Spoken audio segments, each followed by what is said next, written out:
If you have seen it, what was it like getting to see a movie that may win an Oscar for, a lot of different things that you helped to create, that you were part of the production with? Yeah, I mean, I did see it opening day, Marty Supreme Christmas Day, Marty Supreme Christmas Day, right? We live and breathe and die by that slogan, right? But no, I went to go see it same. I participated in a film like that. Obviously, not to the capacity of any of the big name stars, but there's a little bit of pride into it, right? But there's no such thing as a small role. Everyone plays their part, even from, camera person, hair and makeup, cast, crew, crafty, even, you know what I mean? Everyone, regardless of what it is, you sort of appreciate it for what it is, and really getting to see that from start to finish. Well, not start to finish, but getting to see a good amount of that behind the scenes as well, was pretty eye-opening.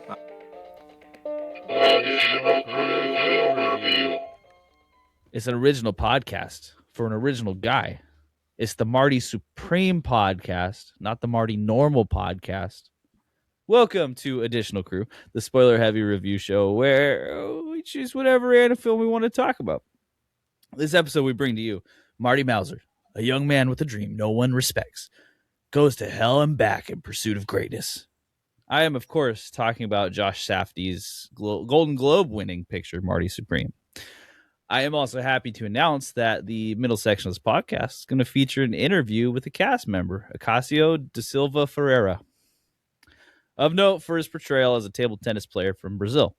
I am really excited for that. We get to talk to a table tennis player from this film. That's awesome. I'm excited for it. But before we jump into that, and we will momentarily, let me introduce your co-hosts. I'm Nick. And with me is Willie. Willie is the co-host, of course, of our fantasy football podcast, The Double Doinkers. He is the host of Additional Crew. He's been in here with me, and a good dude and a good friend. How's it going, Willie? How's it going, Nick? It's going good. I'm excited to talk about Marty Supreme. I'm excited for the interview. I think the last episode that we did was of a slightly less quality movie called Him. So yeah. We get to talk about a different level of movie called a sports movie. Still, actually, shockingly enough. I was thinking about that. I was like, hey, we've done back-to-back sports movies now. That's actually funny. I didn't consider that at all. Yeah. Because this is a sports movie. I want to make it clear this is a sports movie. It doesn't always feel like a sports movie, but it definitely has the sports to it. It's hard for me to say that sports the driving factor because they're part of that. We'll get into it, but the ambition of a drive and the pace of the movie feels like it's a sports movie too. Yeah. I was talking about that. It feels like one of those based on the narrative, the pace, it feels very driven. 100%. There are a lot of reasons we'll talk about that too. But you know what? We're already talking about the film. Let's not keep the folks waiting. Let's just get into it. So Marty Supreme is the movie we're talking about. It stars Timothée Chalamet as Marty Mauser, Marty Supreme, if you go by the monikers, which I don't think is that okay. Wait, before I go into segues, let's finish this off. We also have Rachel Meisler, is played by Odessa Azion, I believe. Azion, thank you. Kay Stone, played by Gwyneth Paltrow. Wally, played by Tyler, the Creator. I gave him a billing because we have to give him. That's awesome. And then Milton Rockwell, played by Kevin O'Leary, of Shark Tank fame. In case you're wondering, excellent little bit of casting right there too. We'll talk about that later. So, Marty Supreme, it follows a table tennis player who is very good, and it follows him through a world championship that he narrowly loses to a Japanese player. And I am trying to remember his name. I've immediately forgotten it. Udon. I believe. Endo. There we go. Kato Endo, yes. So he loses to Kato Endo, and he is desperate to get back there. And he had an offer on the table that he lets go of, and he regrets it mightily.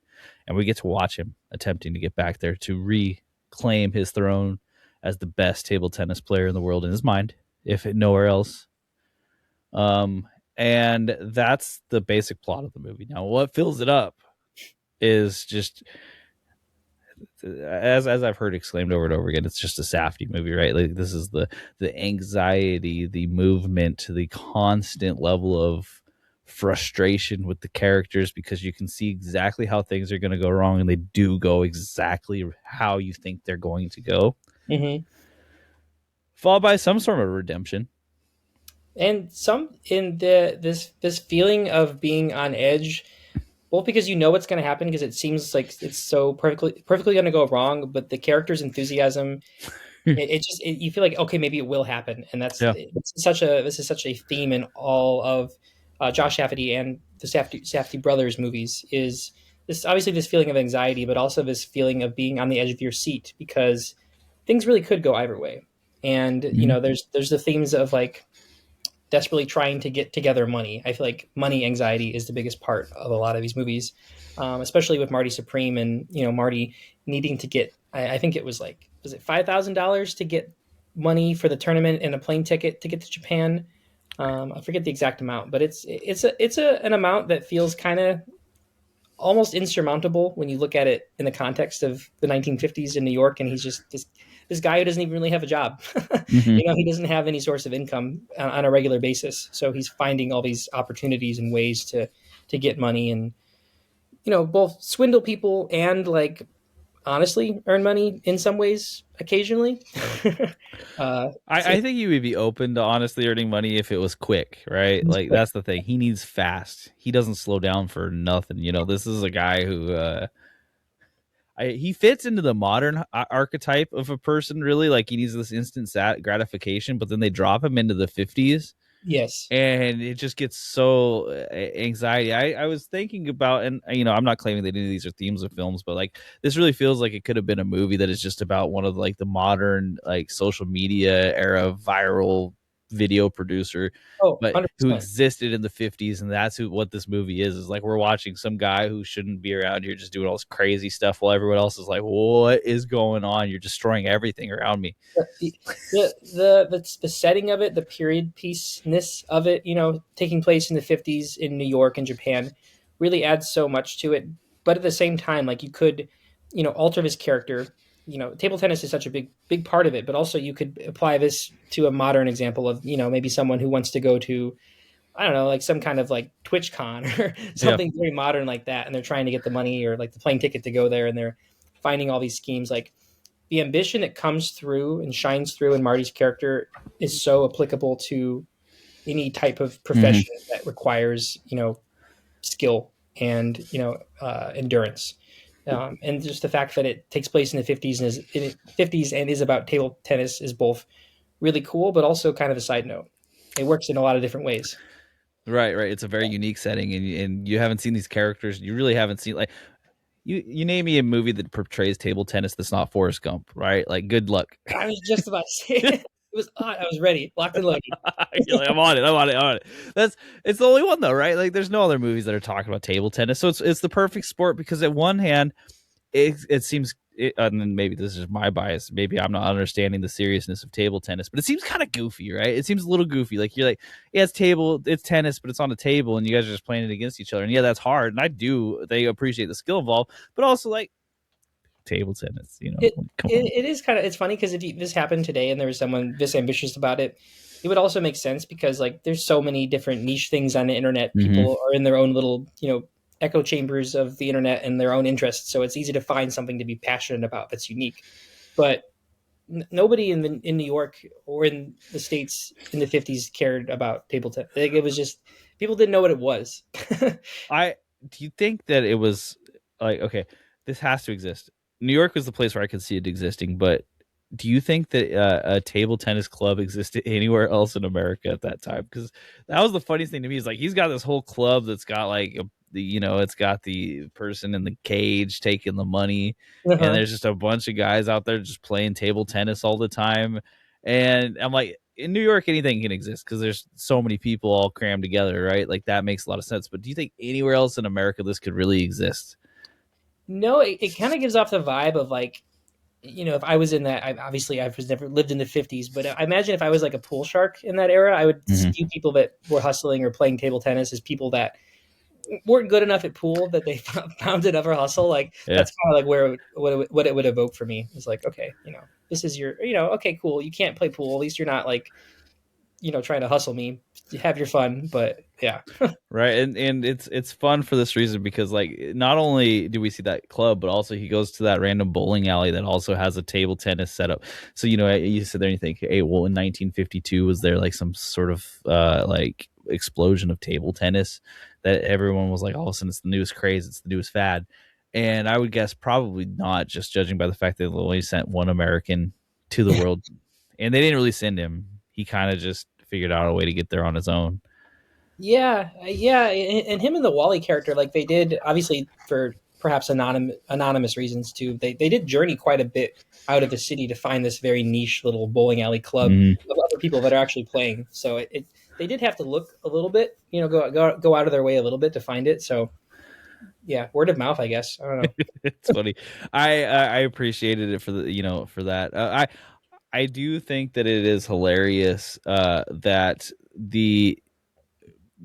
you, as you said it, like the Sharks were playing table tennis and how much money they were able to make immediately off of it. But I suppose we should take a step back here. So this movie to me is like you're watching different days, because you're not watching consecutive days necessarily. You're watching different days and those predicaments, Hmm. right? You're not necessarily going through in a you're going through in a chronological order, but you're not going through it every step of the way. You're seeing the predicaments along the way, right? So like in the beginning, you're seeing someone who doesn't have enough money but is owed money. Um and of course Marty ends up robbing. I'm the first scene where he robs his The, own store that he's been working at yeah, because he doesn't get his paycheck. I was a little conflicted on this one because like they call the police later. I'm going to ask you a judgment question, Willie. yeah. Was he really robbing the store?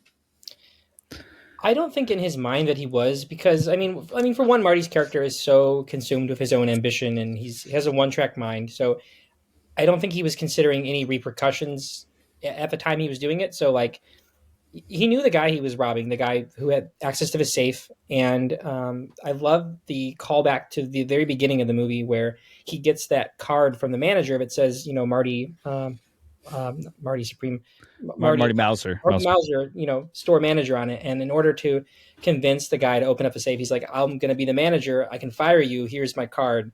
So I don't think he was actually robbing the place. I just feel like he didn't even think. I think he just had so much confidence that didn't enter his mind that he could be doing something wrong. He's just so one track throughout the whole movie. That there's an ethical gray area there, but I don't think he was. No, yeah, I also think the same way. Like clearly you can't hold guns at people.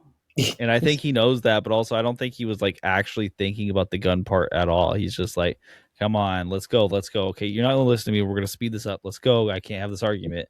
Yeah, And like, he's like, I didn't hurt anyone, and I was never actually gonna hurt anyone. yeah, Because I think he makes that argument. He's like, well, you're not gonna. it, yeah. And that's his whole argument. Like, if I didn't have the intent to actually do it, maybe this isn't really robbery. I think he thinks that way about a lot of things, and obviously he's a very intelligent character, and he does think of a lot of things on the fly. Like, part of me thinks that he maybe went there to get the money without even considering that he had a gun. He's like, oh, I got this gun. I'm going to threaten you. Like, he thinks it up on the spot. I'm going to show you this card with my name on it. He thinks it up on the spot. Like, his mind is constantly like looking for the next thing to hook and like pull towards him to help his agenda. There's no impulse control, and like it's a very clever version of it, but like there's no object permanence, right? Like once this has happened and he's out of the room, it's done. You never talk about it again. It's just over. Yeah. The thing already happened. Yeah. Which it's an interesting character. It's kind of like this idea of like consequence that just never goes through his mind. Like consequence doesn't matter as long as it leads to the next to his ultimate goal. Mm-hmm. There will be no consequences that can matter. The only consequence that matters is that if he doesn't try his absolute hardest, he's not going to get what he wants, and that's a consequence. And that's all self-motivated. And that everything he does is selfish. It's self-motivated. And I'll jump ahead here for just a second because I think this is interesting about the self-motivated, right?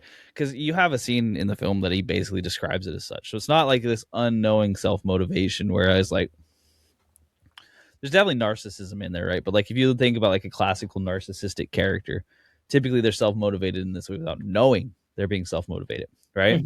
Yeah. In this one, he knows he's self-motivated. He says as much. He says, "Unfortunately, it's my mission. I have to recognize the potential that I have. There's no other option for me. I didn't get to think about this. I just have to go do it." Right? Mm-hmm. He's like, everyone else can just do whatever they want. It's kind of nice, huh? Almost like he views it as like it is inherently selfish, but like he's also just like letting people do their own thing. Like he manipulates those around him, but like he's got an agenda. He's not gonna like throw under other people under the bus just to throw them under the bus. He's gonna throw them under the bus if it helps him and serves him, but he's not like out for like revenge. Like I think a great example of that would be like how I think what's genuine grace he shows towards the Endo character after spoiler, Endo beats him in the rematch in Japan, and he's like, you're a great athlete, you're a great table tennis player, and obviously that match was kind of like not a legit match. There's nuance there for sure, but I can tell that he respects other people's drive and whatever motivates them, but he just has such a one-track mind. It doesn't even concern him. He doesn't care about others. He cares about his agenda, and everything else is just kind of filler. Mm-hmm. Agreed. It was an interesting character because you find it. This is, at least in my opinion, I find him both sympathetic and completely unsympathetic. It's kind of wild, right? Like you're watching this guy who is just stepping all over people to get what he needs to get to where he wants, right? Like everyone who he touches in this movie finds disaster striking them very quickly at some point. Mm-hmm. And yet with the way he operates and kind of it's interesting. I think this is like part of American culture, right? And it's really hard to disintegrate this from yourself, right? Is that like because he has this drive and because he has this passion and because it is something that he can clearly do and it's like a realistic goal and he's motivated, right? You do kind of want to see him succeed. At the same time, you're like, man, you really are putting in all your effort into this thing. Yeah, because please succeed. He has talent to go for it. It's not just him talking out of ass. Like he actually has talent. It was one of those characters where I think like I almost should hate them and I just don't. At the end of the movie, I'm like, oh, it's almost like, wow, okay, well. I think there's in movies there's characters that you love to hate, and there's a couple different types of those. I think one example would be a character like Patrick Bateman in American Psycho, where obviously he's an evil murdering sociopath, but you like his character because he's interesting and funny and charismatic, and that's a character obviously you hate, but you enjoy him on screen. And Marty obviously is not Patrick Bateman. I'm not saying that, but he's that same level of charisma, and you want to see him succeed because he has so much, just drive for what he does. Obviously, his is a lot more innocent, but he's one of those characters that like it's just hard to take your eyes off the screen, and obviously that's hard not to do, I mean easy to do because he's in every single scene. But I really do enjoy movies with kind of like anti-heroes like that, where they're the antagonists. There's a lot of things to hate, but you just can't take your eyes off him. Another character he kind of reminds me of a little bit, very different personality wise, but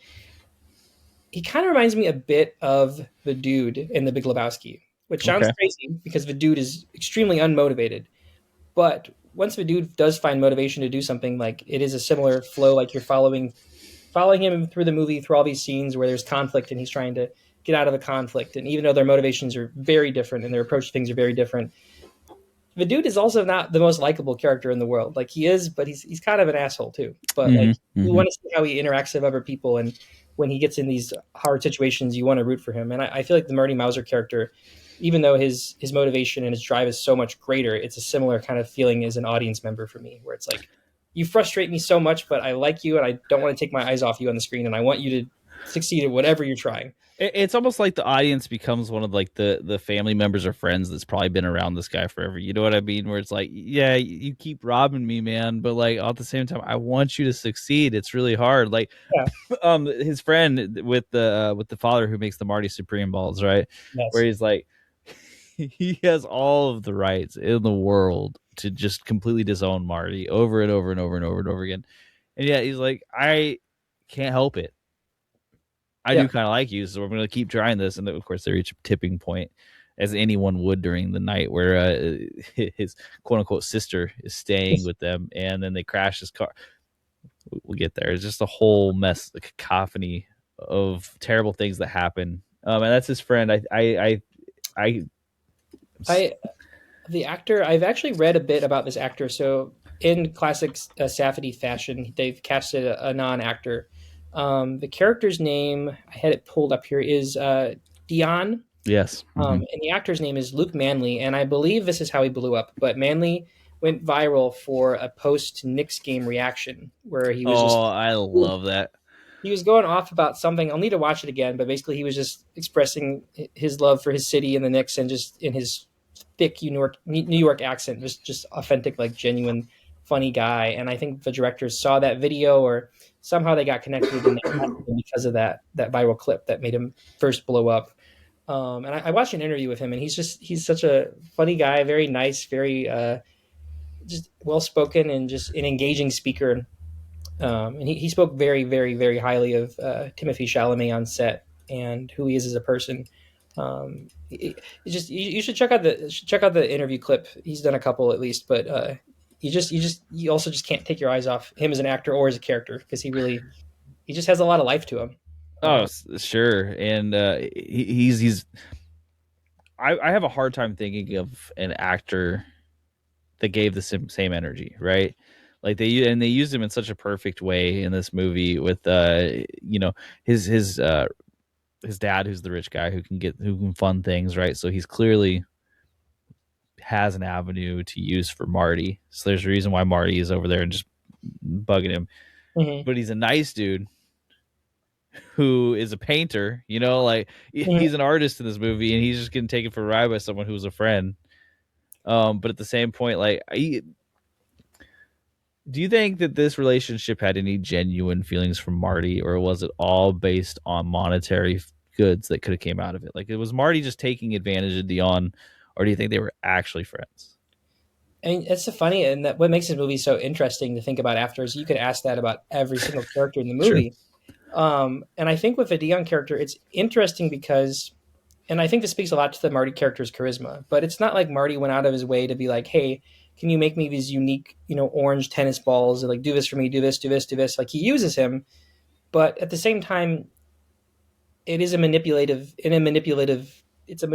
tactic. But like, he also praises him. He's like, hey, don't listen to your dad. Like, you have talent. You're an artist. I believe in you. Like, he does hype him up. Side note, it's for Marty's own gain, because he wants this guy in his court because he's talented, but at the same time, because he's talented, but at the same time, like, there is some genuine there. It's not like he's just using him or exploiting him. He's like, hey, I believe in you. Like, stand up for yourself. Like, he is giving something to this Dion character, whether it's intentional or not. And that's why Dion goes out of his way, I think, to make these balls for Marty and to like continue to support him. And there has to be something there. It's hard to reach into Marty's mind and know how he really feels, but yeah, I guess you couldn't, right? But I feel like at least get something out of the friendship, and there's some pride from it there. That's true. It almost does feel like Marty and the friendship and even the manipulation tactics are a vehicle for Dion to like come into his own. Yeah. Get out of the shadow of his dad, even if he's using his dad's money. He's like, oh, I did this thing. Yeah. And look, okay. Any table tennis player, maybe we'll ask them during the interview, but any of the table tennis players out there that can, I think they do use orange balls, don't they? Like, that's the whole thing, is they do end up using orange balls. They are in Wii Sports Resort. They are orange, I think, in one of the. Maybe that's why I think that. Holy cow! But I think another reason that Marty was inspired by Dion is because there's a uniqueness to the orange balls. Even if I think they are used in some leagues now, where I've at the very least seen them, obviously. But Marty gets excited about the idea of wearing white clothes because it's unique and it stands out, and because of that reason, he doesn't want to use the white balls anymore because it contrasts too much of the clothes. So I think that Marty is inspired by Dion's like creativity. Like there's a shared sense there. Like they want to do something different. And I mean, as much as Marty tries to fit in and schmooze with people at times, like he wants to be different. I mean, like he's doing something very different, very unique. Like that is a drive his ego. Is like he has an avenue to a regular, normal, everyday life. Like he can be a manager of a shoe store at any moment he wants to be, and he just chooses not to be. Yeah. Um, which so you were talking about the relationships and if you could ask about any character, and I do want to just pivot here, and I'm going to ask it about the character that I think this is the hardest to answer about. Mm-hmm. Do you? Because this is the one character I think he truly does. It seems care about, but at the same time, it's transient and whether or not it supports his goods. But Rachel, him and Rachel, friends since they were 8 years old, live in the same building.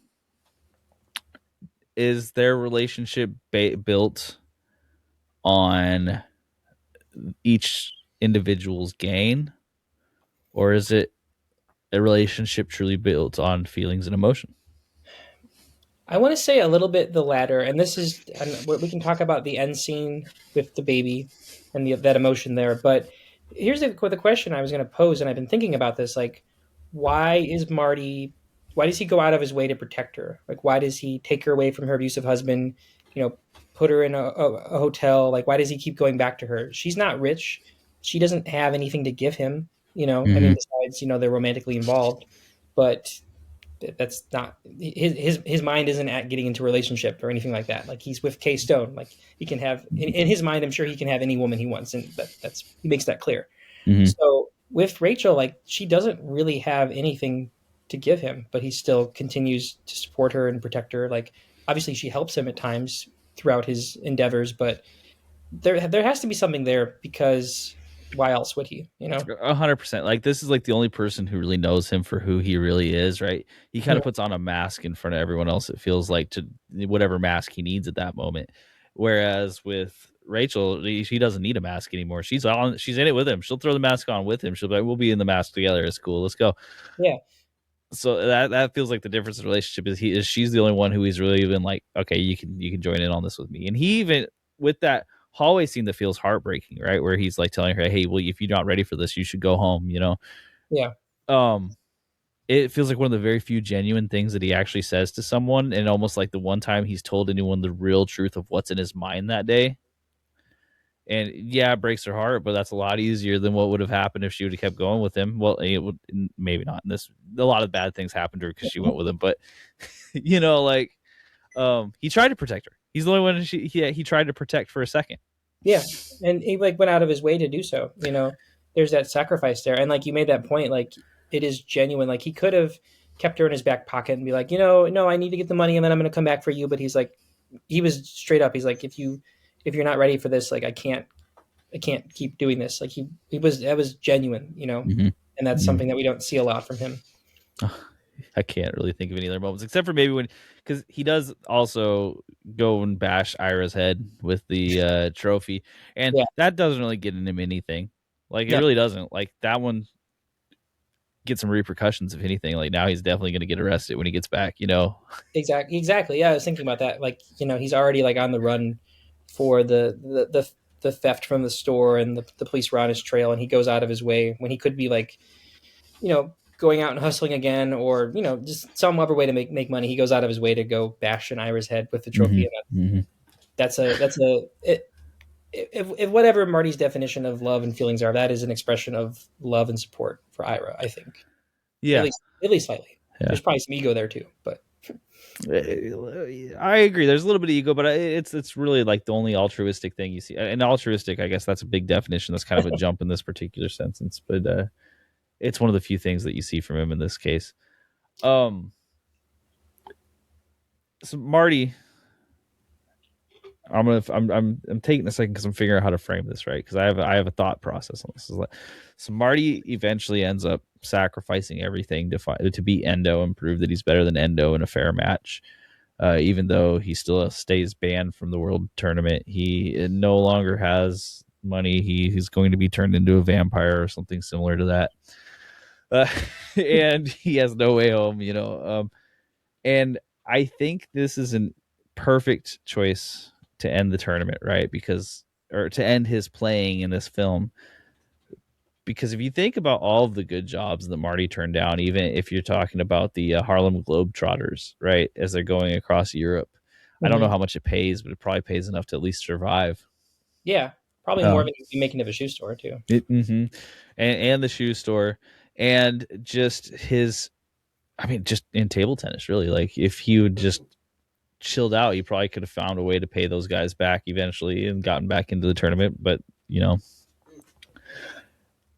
the him beating Endo and calling that his ultimate goal, to me, kind of like signified in his mind exactly what we think, that no one can beat him, right? So he had someone who finally beat him,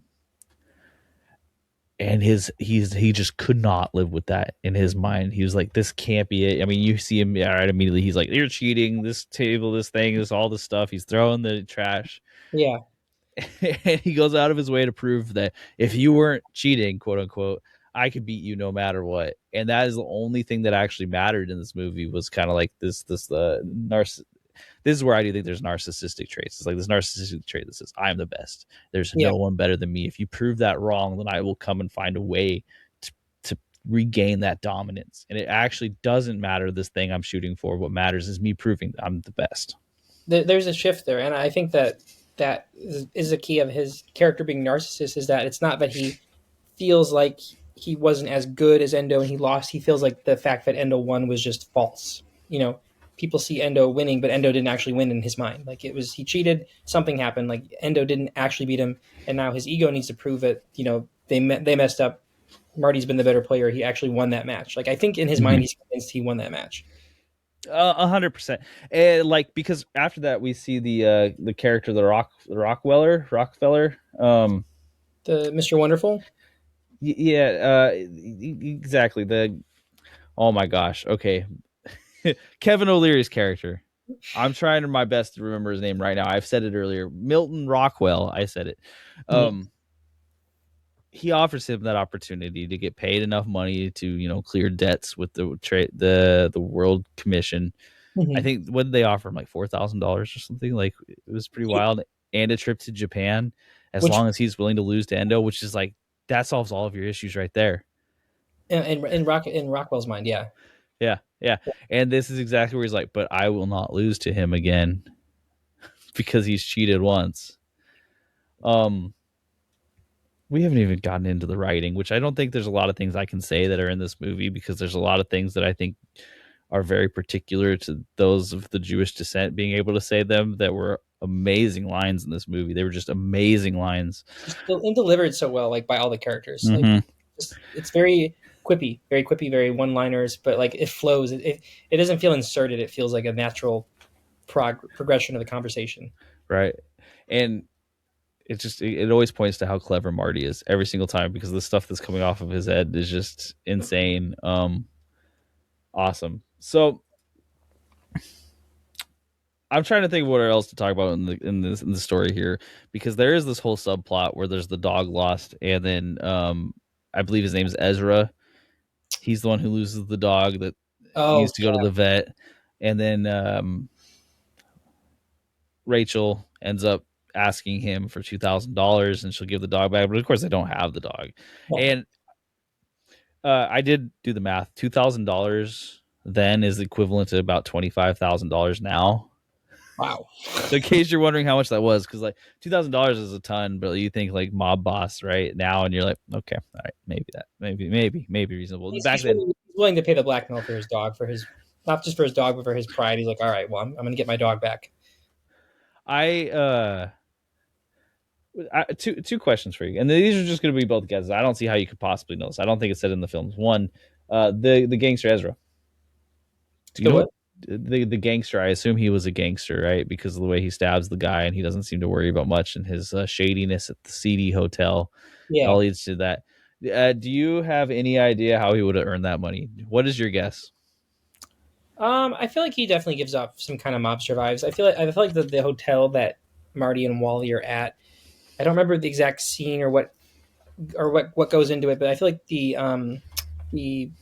innkeeper or whatever seems to know this mobster character who has the dog, and like, I don't know if he like pays respect to him, but there's an acknowledgement that this guy's important. Like, I don't want to mess with this guy or whatever. So I feel like he's doing some kind of seedy underground activities or whatever, and then that's kind of the world that Marty thrives in, because there's money involved. There's not really a lot of morals involved, and even though Marty doesn't get directly involved in his character, I feel like there's some kind of camaraderie there, maybe in a sense, because even if this other guy is implied to be more evil than Marty or more money driven than Marty or whatever. Their characters kind of are similar. They're both very driven, very self motivated, and just consumed by like money. And there's that feeling there. Right, and I think Ezra sees that too. That's why he offers him the money to go for the dog, right? Because he's like, I know you'll take some money and you don't ask me questions. Exactly, that was a good tell when he like, what was it like in his like wallet or something, when he's like the paramedics are there and he's like, get this money. He's got like the briefcase full of cash, just full of cash, Yeah. and he's like, the dog needs to get to the vet. You gotta take him. Yeah. Just no matter what, $50. You take $100. You use 50 for the vet. Take 50 for yourself. Get out of here. No questions. Yeah. Yeah, I that setup in the hotel, by the way, just with the bathtub crashing through and just causing immediate chaos in the one moment where it looked like you might get reprieve for a second. Yeah. Wonderful.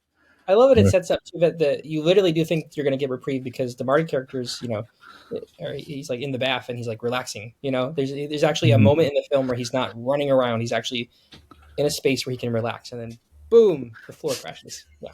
Floor crashes, lands on a guy's head. The dog gets out, and then he's, of course, his first thing is like, I need my $2 back. Yeah.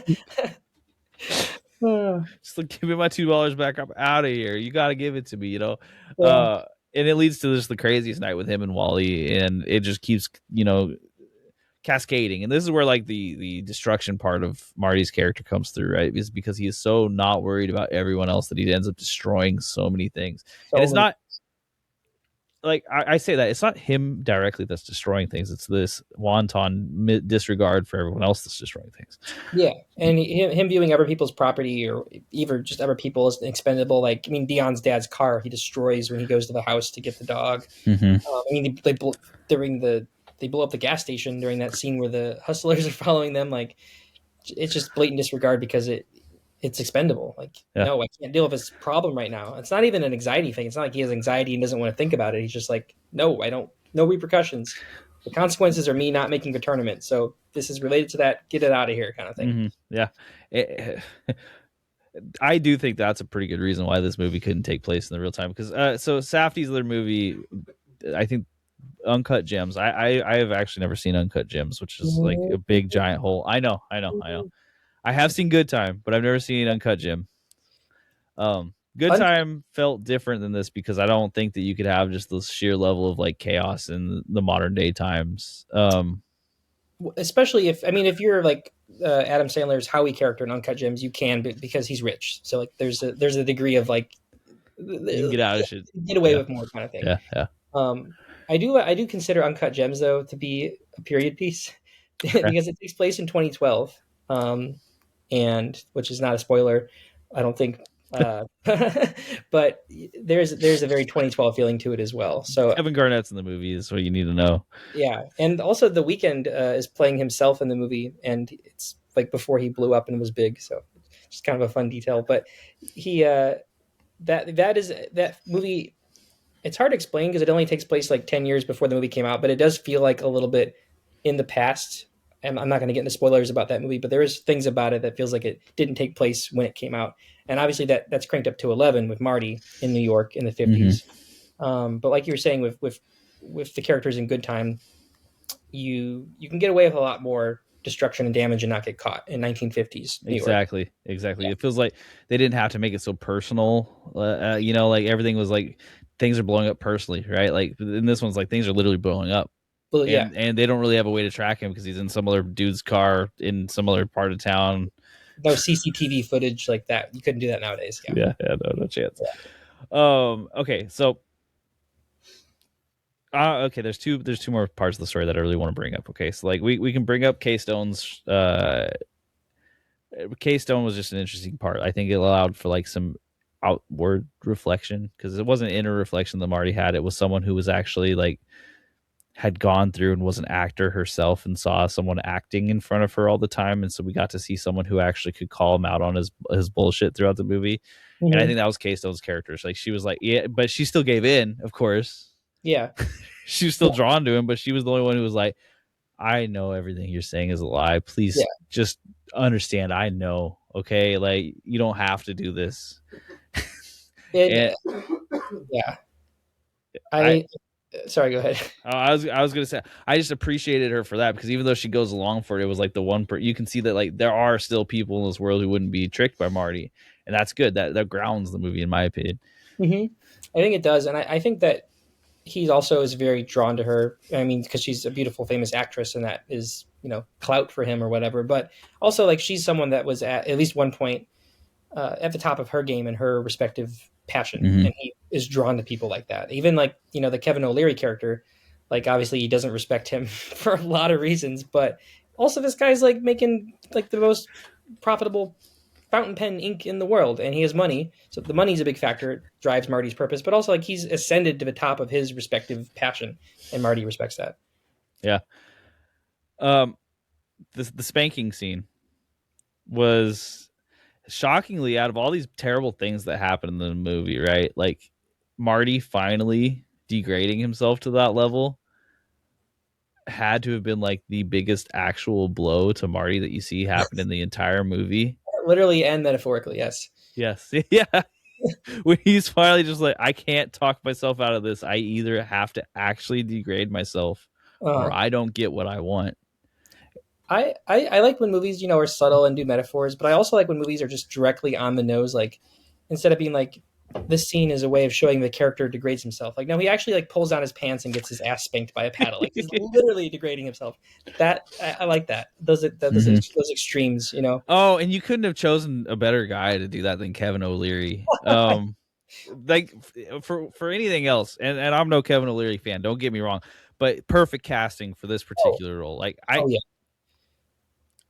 I think that like the vampire thing, right? Like I hear there's rumblings that was the real ending. I don't believe that. I don't believe that for a second. But I do think that getting Kevin O'Leary to admit what him and other businessmen like him are to this world for even just a second is such a huge win. Huge. A couple of things about that. One, I mean, there's other guys out there you could have cast as Kevin O'Leary. Like if this movie was like came out 20 years ago, like it could have been Donald Trump for sure. Mm-hmm, mm-hmm. But even Donald Trump, like him and Kevin O'Leary both have that. I'm talking about businessman Donald Trump, by the way.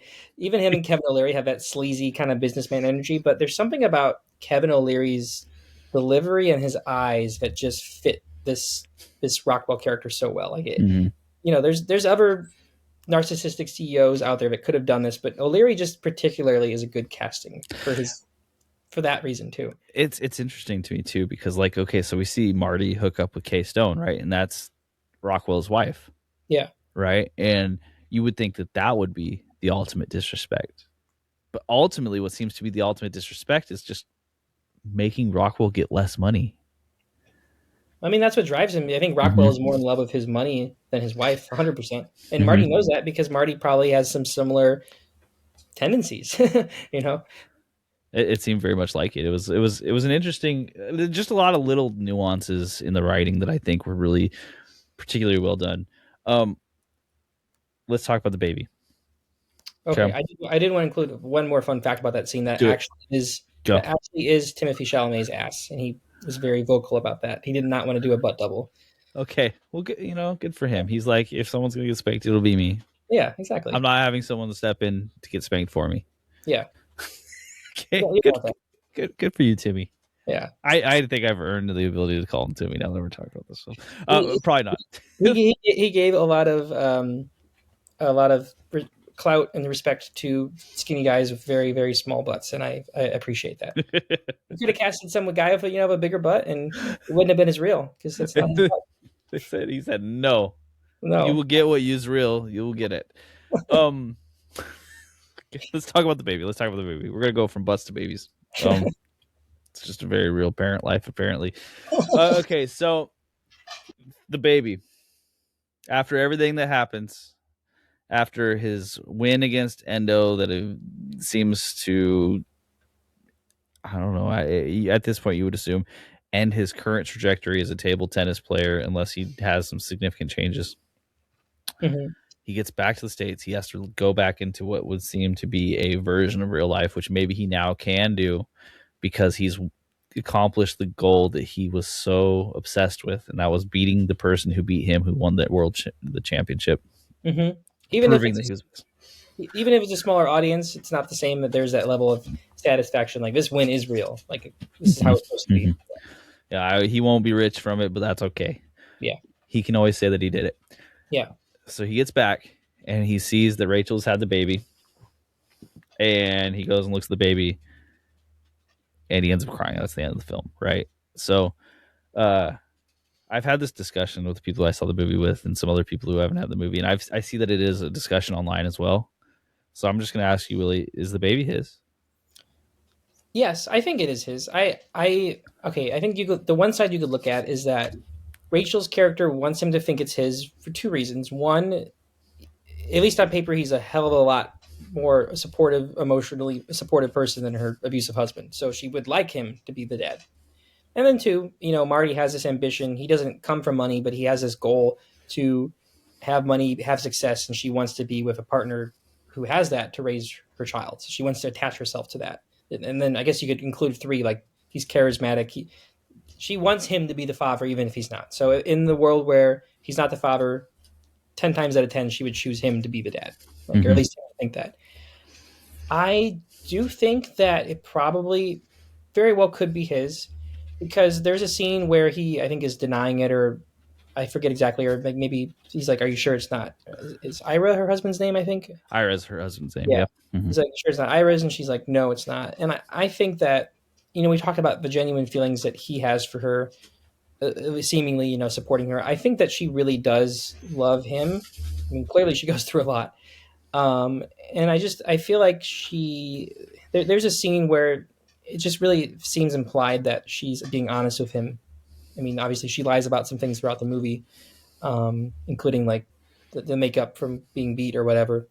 But I don't know. I don't feel like that's something she would have something to gain to lie about it. But I get a sense of her character having some kind of maybe moral compass and would be genuine about really thinking that it's his, or believing that it's his, or perhaps knowing that it's his. That's my feeling. So I'll bring up two other things that I think. Well, okay. So here's the supporting argument for the baby not being his, right? Okay. Is that so in the flick, Marty and Rachel both have blue eyes. Baby's got brown eyes. Ira has brown eyes. I got like a B- in biology in high school, so I don't. I just remember the tables, oh man, the phenotype tables. There we go. Because I think phenotypes are the ones you see, and genotypes are the ones you don't. Okay, I think you're right. Yeah. Yeah, and I think that's like really rare. But the other things being that in the first scene, she talks about how she was sick earlier, but it was just food poisoning, right? So that's like maybe some idea that maybe she's throwing up beforehand, right? Classic sign of pregnancy.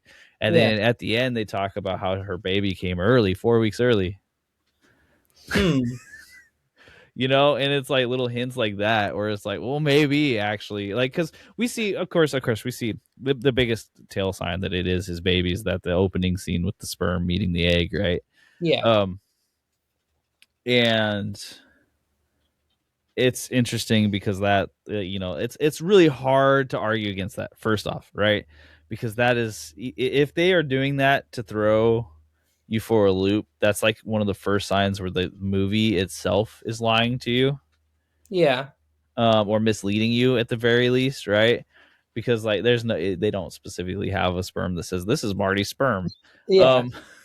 And he does talk about his pullout game being pretty good, even though it's the most ridiculous explanation that we hear. I mean, for 50s New York, that's probably the level of sex education that you could be right proud of. Yeah. But it was just interesting because I think with those ideas in mind, like I kind of like just think about it, like maybe there's some credence here, but here my ultimate theory. I'm going back to the vampire thing. Okay. So the vampire, he's going to never be able to find a moment of happiness again in his life. All right. He's always destined to be a little unhappy at the very least. Mm-hmm. And by having this ambiguity to it at the end, because this could very well just be his baby, and that's what it showed us, is this is his baby, but then it laid hints that maybe it's not, and that he may never know. And so he's lost in this limbo of, I don't truly know if this baby is mine or not. And I understand that, like, after a while when you're raising a kid, it doesn't really matter, right? It's no longer a thing that matters. But if it's always eating at the back of your head, I, I like that ambiguity angle is because, even though Marty presents that he beat Endo and that was like his big thing, he accomplished it. He's never going to admit this, but in the back of his head, he's always wondering, like, if I was actually in the Japanese World Championship, would I have beat him? I'll never really know. So mm-hmm. there's that parallel there. It's between like his own uh, skill of table tennis and his ambition there, and then becoming a father. I feel like there's a parallel there where there's this ambiguity between both of those. Mm-hmm. And what was I going to say? I was going to. Also, this is maybe a big brain moment here, but I like it. You could also look at it and being like the opening scene with the sperm latching itself onto an egg, and then that egg turns out to be a table tennis ball. Well, it's maybe saying like, well, maybe the sperm didn't fertilize the egg, and instead it's just about table tennis, and this is all he's meant to be as his player, and he's never meant to be a dad. Big brain moment. I don't know. Yeah, I mean, because like on one hand, if you take everything literally, this is an easy explanation. He's the dad, right? Like, but movies aren't always taken literally, and I would say you would be kind of. They show a bunch of times in this movie where you shouldn't take things literally, right? Like where it is just chock full of lies. The black eye is the easiest one to point at because I think up to that moment, like you could look at the makeup and be like, "Well, that doesn't look super real," but you had no reason to believe it was fake. Yeah. And then she's like, "Oh, actually, this is not a black eye. I'm used to." Yeah. I don't really know why she did that. Was that just to get back in Marty's favor and get her? I think it was like to actually lock down Marty for a second because Marty was just running around all the time, right? Yeah. And she's like, well, if he doesn't think he's protecting me, then I can't stay around him. He won't let me. The only way I can stay around him is if he thinks it's protecting me. That's a good point. And almost you could say that it serves the theory that it is his baby because she needs him that desperately, not just to escape Ira, but like to be like, I need Marty in my life because he's the father of my child. I need to like have him here with me, kind of thing. Mm-hmm. Mm-hmm. I don't know. Well, the level of chaos they showed us is like, this is a bad fit for parents. But because her just willingness to be like, yeah, I'll do this thing and I'll set this up. And like, she gets someone stabbed with her lies about the dog. And then at the end, okay, actually, I do have one more question. Was the dog in that house actually Ezra's dog? Like he says it was, and he was sure, but like I think people could convince themselves of anything in certain situations. Like he just heard the dog bark, and he's like, "That's him. I'm gonna go get him." Right? And I feel like it wasn't, and they were just trying to break into this racist dude's house who had a dog. Yeah, I feel like I probably agree with that. I don't know if that. I mean, the dog wasn't very unique looking, and I think he got a look at the dog as well through the window, but I don't think there was enough to tell. But at the same time, it's funny though because he was so convinced that was his dog, and then as soon as he saw this dog across the street, in the scene of the stabbing, he's like, "That's not my dog," even though I haven't even looked at it up close. Like, not my dog. Yeah, like, and we lend credence to the fact that Ezra can just tell immediately which dog is and isn't his. We're giving credence a lot, or we're giving Ezra a lot of credit here, where I don't know that he necessarily earned that credit. I think he's a little overconfident. I think that in the first scene with the dog, there's no money involved. He doesn't have to give any money. So yes, it's my dog. Easy fix. The other scene, I have to give $2,000. That's not my dog. I'm going to stab you. There's the money element there. Right. Yeah, that's a good point. I hadn't even thought about that. He's like, I have to lose money on this one. Heck no. But when he's like, I'm not losing money, I'm just gaining a dog. Was the racist farmhouse guy, was that Penn Teller? Because he's in the movie, and I believe that was his character. Oh, if that was, that makes sense. I hadn't really thought about it, and I didn't recognize him when I was watching it. If that is him, it was him. Yes, or not. Sorry, not Penn Teller. Penn Jillette. Oh, okay. Gosh, that was him. That was him. Yeah. No, unrecognizable. Unrecognizable. I guess he's looking a lot better than I would have guessed he would be right now. Fun role to play. Wow, that's wild. Penn Jillette was the racist dude. That's nuts. See, that's crazy. This is good casting because I didn't even recognize this guy, and he did do a good job. For what it's worth, is he seemed like a regular everyday dude who's super racist against Jewish people. Yep, and super gun happy. Super, it tracks. Like he probably had a suit. It's the 50s, so that's almost certainly exactly what would have happened. Okay, let's talk a little bit about the acting directly, right? So we've already talked about a lot of the characters. First off, I will go ahead and say, in my opinion, all of the extra acting and all the people they brought in as the side characters, um, awesome. Like you just couldn't ask for more. They all looked very, and I mean this in the kindest way I can. They're very strange looking people, very unique looking people. Like this wasn't like everyone was chock full of just these beautiful Hollywood actors. They Yeah. were in the movie, don't get me wrong, but like not every role was. Instead, they made it look like a place with actual people. And there's a authenticity to that that's cool, but also like, yeah, especially I'm saying this because I watched the interview with the actor who played Dion, but like he was so excited to be in a movie and like Mm-hmm. have this fun role. So there's a lot of like it's not just an everyday job for him; it's an exciting opportunity, and there's a lot of enthusiasm to play this character if you're a non-traditional actor, which is cool. Oh, You it's know, you awesome. get more out of it sometimes. Mm-hmm. So every one of them did great. Nice to see Fran Drescher again. Yeah, Haven't seen her in forever, and her playing the mom was just that's the role. I mean, if you didn't watch The Nanny and you're listening to this right now, go at least check out one episode of The Nanny. yeah, yeah, and her voice just being so iconic, and her voice was a little different. It wasn't as recognizable in Marty Supreme, but you can still tell it's her. Mm-hmm, mm-hmm. Fun. She's got in like no not to discredit her, it's very unique, but she's got like the perfect like nagging voice where like you couldn't shut it off, right? Like there's no actual way to do that, so like you're gonna hear everything. Yep. And like as a mom, like that's the perfect. You can already understand that like they're gonna be annoyed at each other. Oh yeah, because It's of awesome. course, of course, Marty's mom is going to be very nagging and controlling, Mm-hmm. Mm-hmm. because that's who Marty is. Exactly. Like this is how he learned it. Is Yeah. also he had to manipulate his way to get anything out of anything. Um, Timothy Chalamet, he's already won a Best Acting Golden Globe, right? Like, there's all the chances in the world he's going to win a Best Actor for the Oscars. I'll be real with you. When I went in this movie, I wanted to be contrarian. Mhm. I was like, "There's no way it's going to be as good as everyone's saying it is." Timothy Chalamet can't sell me on this character as well as he can. And two things: one, he did, and two, the glasses did a lot of heavy lifting. Holy cow, man! Those glasses changed his look so dramatically. They did, and like the way like there were some scenes where his eyes get so expressive, and like that's just so magnified by the glasses. Yeah, Awesome choice, like amazing choice. I don't mean that to detract from it. It was just a very inspired design choice, costume design choice. Whoever made, like that was awesome. Uh, but he sold himself as Marty. I don't know that this character. It's always hard for me to say how much acting you're doing because I don't know these people like personally. You know what I mean? Like is Timothy Chalamet is this ultra driven dude who's like so determined at being the best at his craft. This character is just a pretty little much where bit. he's at. But Yeah, a little bit, but he definitely just he brings a sense of uniqueness to this character. There's even though on screen you don't see his character be one more than one dimensional, like in the way Timmy portrays him, his facial expressions, his the character's choice of words, and like how there's a certain level of just uniqueness that Timothy does in a lot of subtle ways. he Um, he yeah, comes across as like this like really really clever. Like he thinks he's the coolest dude around, and it works in a lot of ways. But also like he's kind of awkward.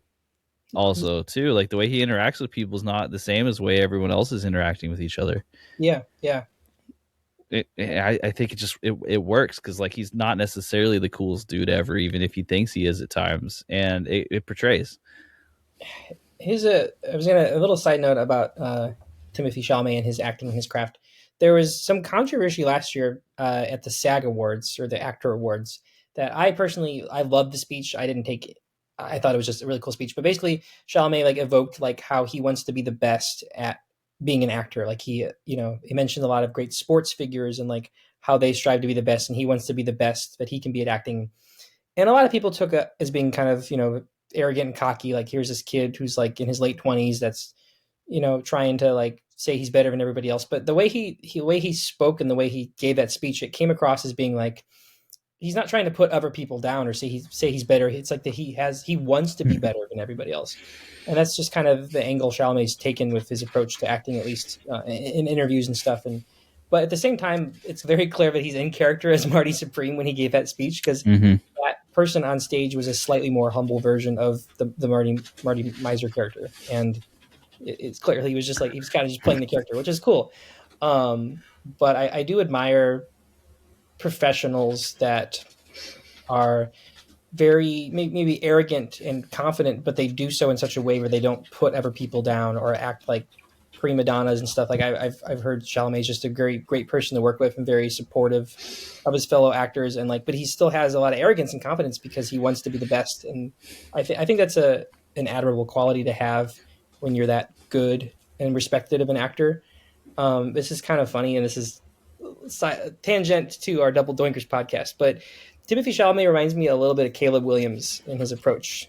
Caleb is also like quarterback for Chicago Bears, very arrogant, very well regarded, like wants to be the best, but also he's like is kind to people and doesn't put others down. He just like strives for the greatness of himself. And just based on what I've seen Chalamet talk about in interviews and stuff, it seems like he has a very similar arrogant but like humble and kind mindset, which I think is just cool of an actor to have.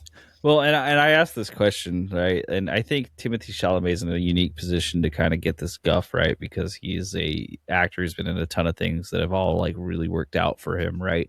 And the question is like, where does he come from? How did he get here this quick? What is all this, right? So you have all these questions floating around, but why is it bad for the younger generation to have ambition?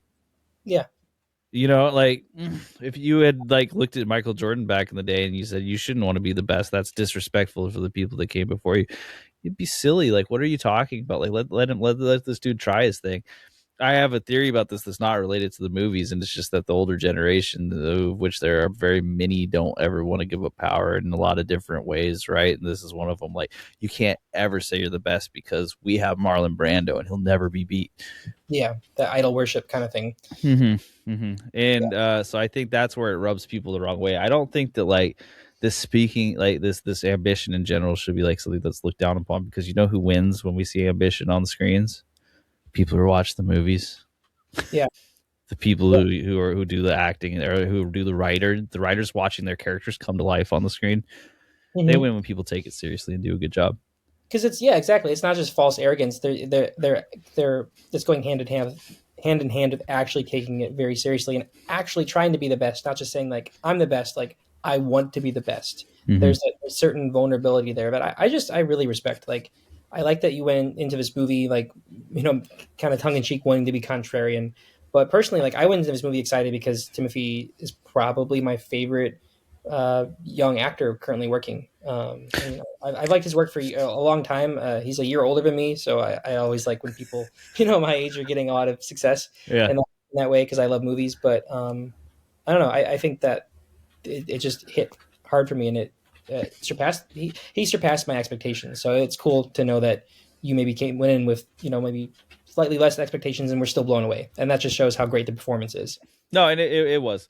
I think with like I'll just say this much with Timothy Chalamet, the one thing that really got to me.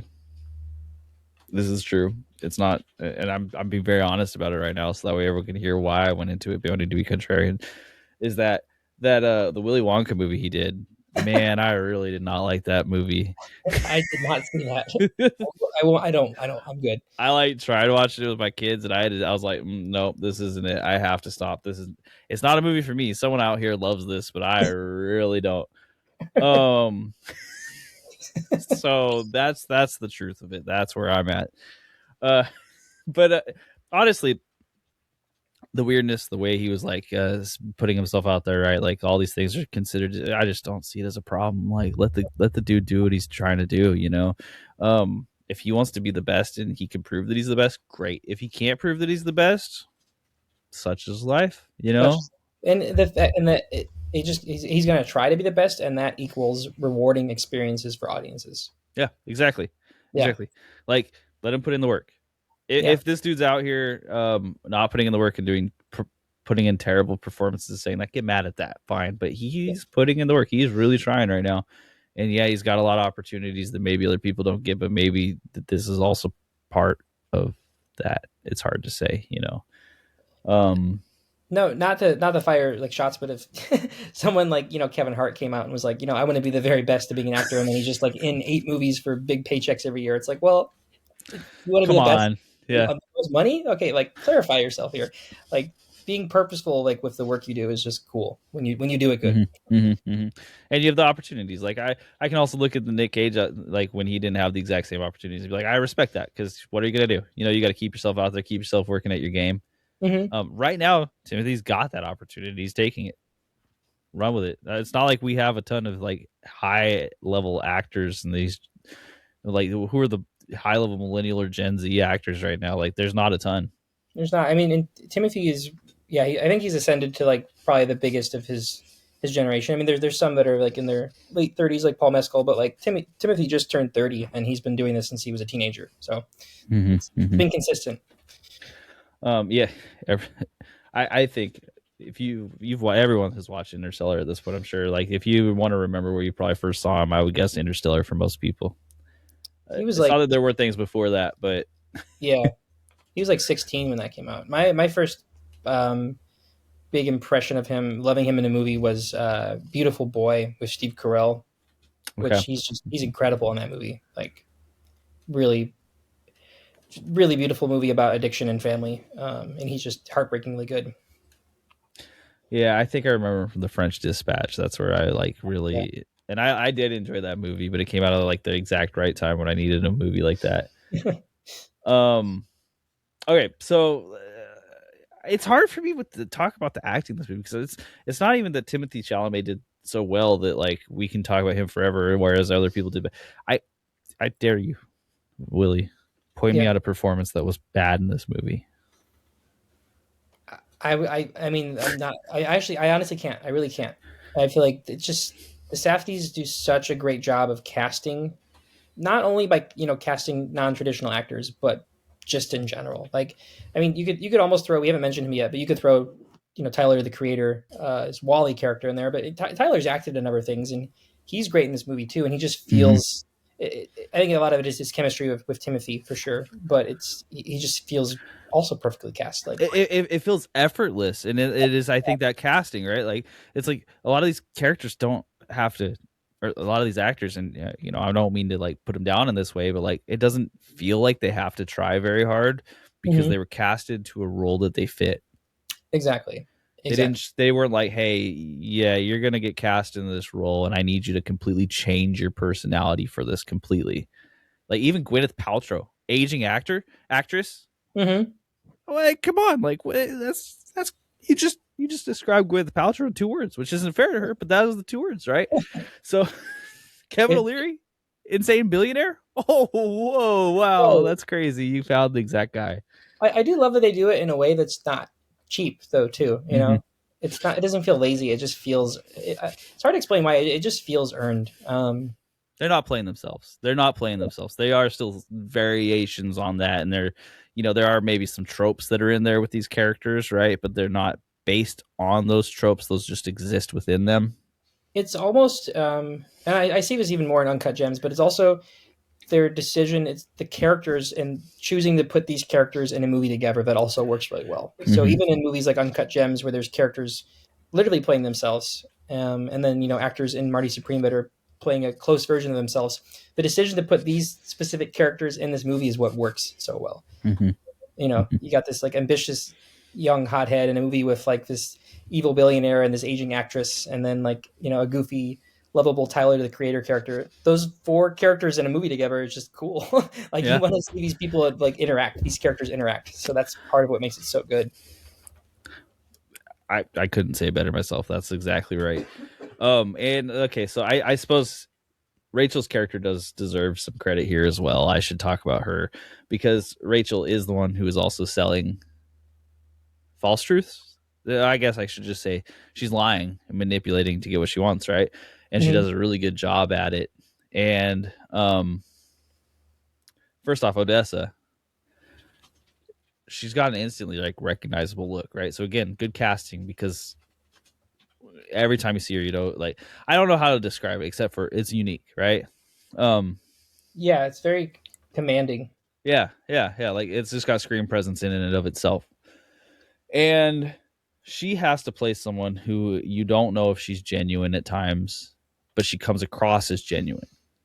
So you're asking yourself, is she telling me the truth? And you still can't find the answer. Exactly. And I like that in contrast to Marty, where even if the characters on screen don't know that he's not genuine, the audience does. Oh yeah, yeah. Yeah. Right, exactly. Like we have someone who's not telling the truth, and we have Yeah. a whole bunch of people who are telling the truth. So we see both sides of it, and she fits right in the middle.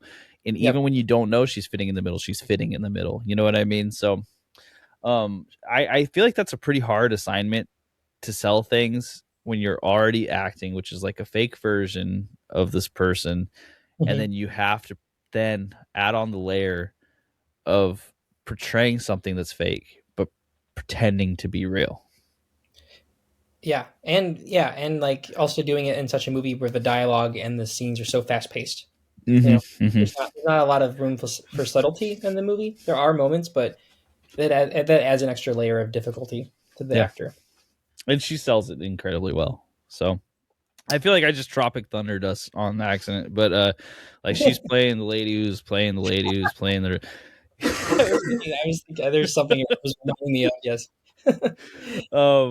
But yeah, really, it might come down a lot to the casting, because the casting is just so effortless. Like every person seems like the exact right person for who they're supposed to be. Yes, and it's consistent in his movies. Also, fun fact about Zion: her mom voiced Bobby on King of the Hill. No, stop, really? Yep. Oh man, okay. Oh, I love that. Yes. I'm not going to go down that rabbit hole right this second. We're in the middle of a podcast. I'll do it later. Pamela Adlon is her name. Oh gosh, I love that. Yeah. Everyone who's in King of the Hill deserves a spotlight at this point. Rest in peace, John Redcorn. Yes. So yeah, I don't think we need to dive into acting that hard, because realistically, if you see this movie, all the acting is very I wanted to say at the very least competent, but I really can't think of anyone that I just describe as competent. Even it's good acting. The Safdie's got the best out of everyone in this movie that you could have got. I can't imagine any role where I was like, "Hey, you needed someone a little bit better." It all hit exactly like you'd want it to. Exactly. Yeah. So much attention to detail. It almost makes me think that the blue-eyed, brown-eyed thing with the baby can't be a mess up, because there's so much attention to detail in the movie that maybe there is some intention there. That's a good question. If this was a worse movie, I wouldn't even think about it. You know what I mean? Yeah. Well, but okay, so let's move on. Speaking of acting, and we're gonna talk to well, here, let me play the music real quick. We're gonna do our interview with the table tennis player from Brazil, Acacio Da Silva Ferreira. Hi, welcome to Additional Crew. I'm Nick. With me is Willie. We're both from Additional Crew, and today we have Acacio from Marty Supreme joining us. And he's been nice enough to give us an interview for this podcast, and we're happy to speak with him today. First off, hope you're having a good day, Acacio. Yeah. We love the movie. You'll hear that in the review, and everyone who's listening to this, sorry, spoilers, we did love the movie. And so we'll just jump right into the questions for everybody here to get through. I'll start off. So, Acacio, IMDb has you listed as a Brazilian table tennis player. During the shoot, did you actually get to play table tennis? So there were a couple of us that were grouped up as sort of the special ability players. For one of the days, I was able to sneak on there and play, but generally they had their fixed group of people who they wanted to have in for the final, and just play around. But didn't get to play as much as I honestly wanted to, but it was a good time. Yeah, I mean, I can imagine just being in that environment. It was pretty fun. For sure. Yeah. What type of prep work did you do for this role? And was this something that you specifically prepared for after you were hired, or is it something that you were always just kind of ready for but didn't require a lot of specific prep? Yeah, honestly, fun story. I wasn't actually expecting to be a table tennis player. I think they originally had me on as another role. I can't remember what it was. It might have been like a reporter or something like that. It just turns out that, we're looking for table tennis players, and I just sort of got picked up. And truth be told, I am Brazilian, like naturally Brazilian. So the fact that I was chosen to be a Brazilian table tennis player was sort of like, okay, sure. I guess this is what it's happening right now. This is what's meant to be. So. Oh, that's wicked. I love that. That's awesome. Question about where you shot. Were the scenes you shot filmed in an already established location, or was it a designed movie set? Yeah. So we shot at, I'm not sure if I should be disclosing the location exactly, just for yeah, just because I imagine they want to keep using this location for other projects. Fair. But I'll say we shot out of Jersey. Well, we definitely shot out of Jersey. So what we did is that there was a dedicated space for the scene that I was in for the table tennis scene. So in truth, not only was I in for the scene where we were all taking the pictures, but there was also scenes and bits that were cut off during the actual playing. So what they had done is that they had built the floor for the actual tournament, and then they had broken it down and then rebuilt it for several other scenes in the same tournament. That's kind of wicked cool modularity. Yeah, so you got to see everything in real time. It was actually my first time witnessing something like that, so it was pretty interesting Man, the engineers everywhere these days, they've got something going on, it's awesome. for Yeah. sure. Wow, that's something out of nothing. Yeah. What? So did you end up getting to watch the movie, like either before or after it officially came out? And like, if you have seen it, what was it like getting to see a movie that may win an Oscar for a lot of different things that you helped to create, that you were a part of the production with? Yeah, I mean, I did see it opening day, Marty Supreme Christmas Day, Marty Supreme Christmas Day, right? We live and breathe and die by that slogan, right? But no, I went to go see it same day.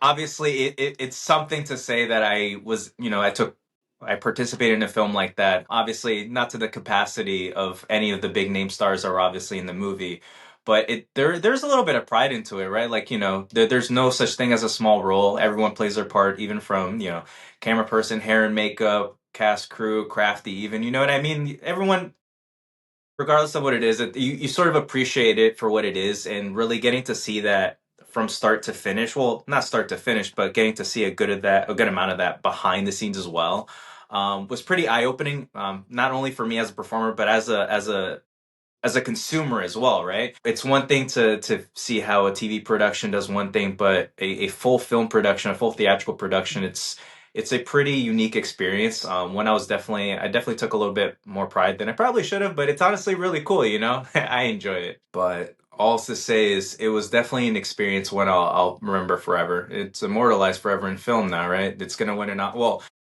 it's nominated for an Oscar, so to say that, I am potentially I like to joke around and say, does that mean I win an Oscar, by association? But obviously that's not how that works, but it's always a fun thing to say.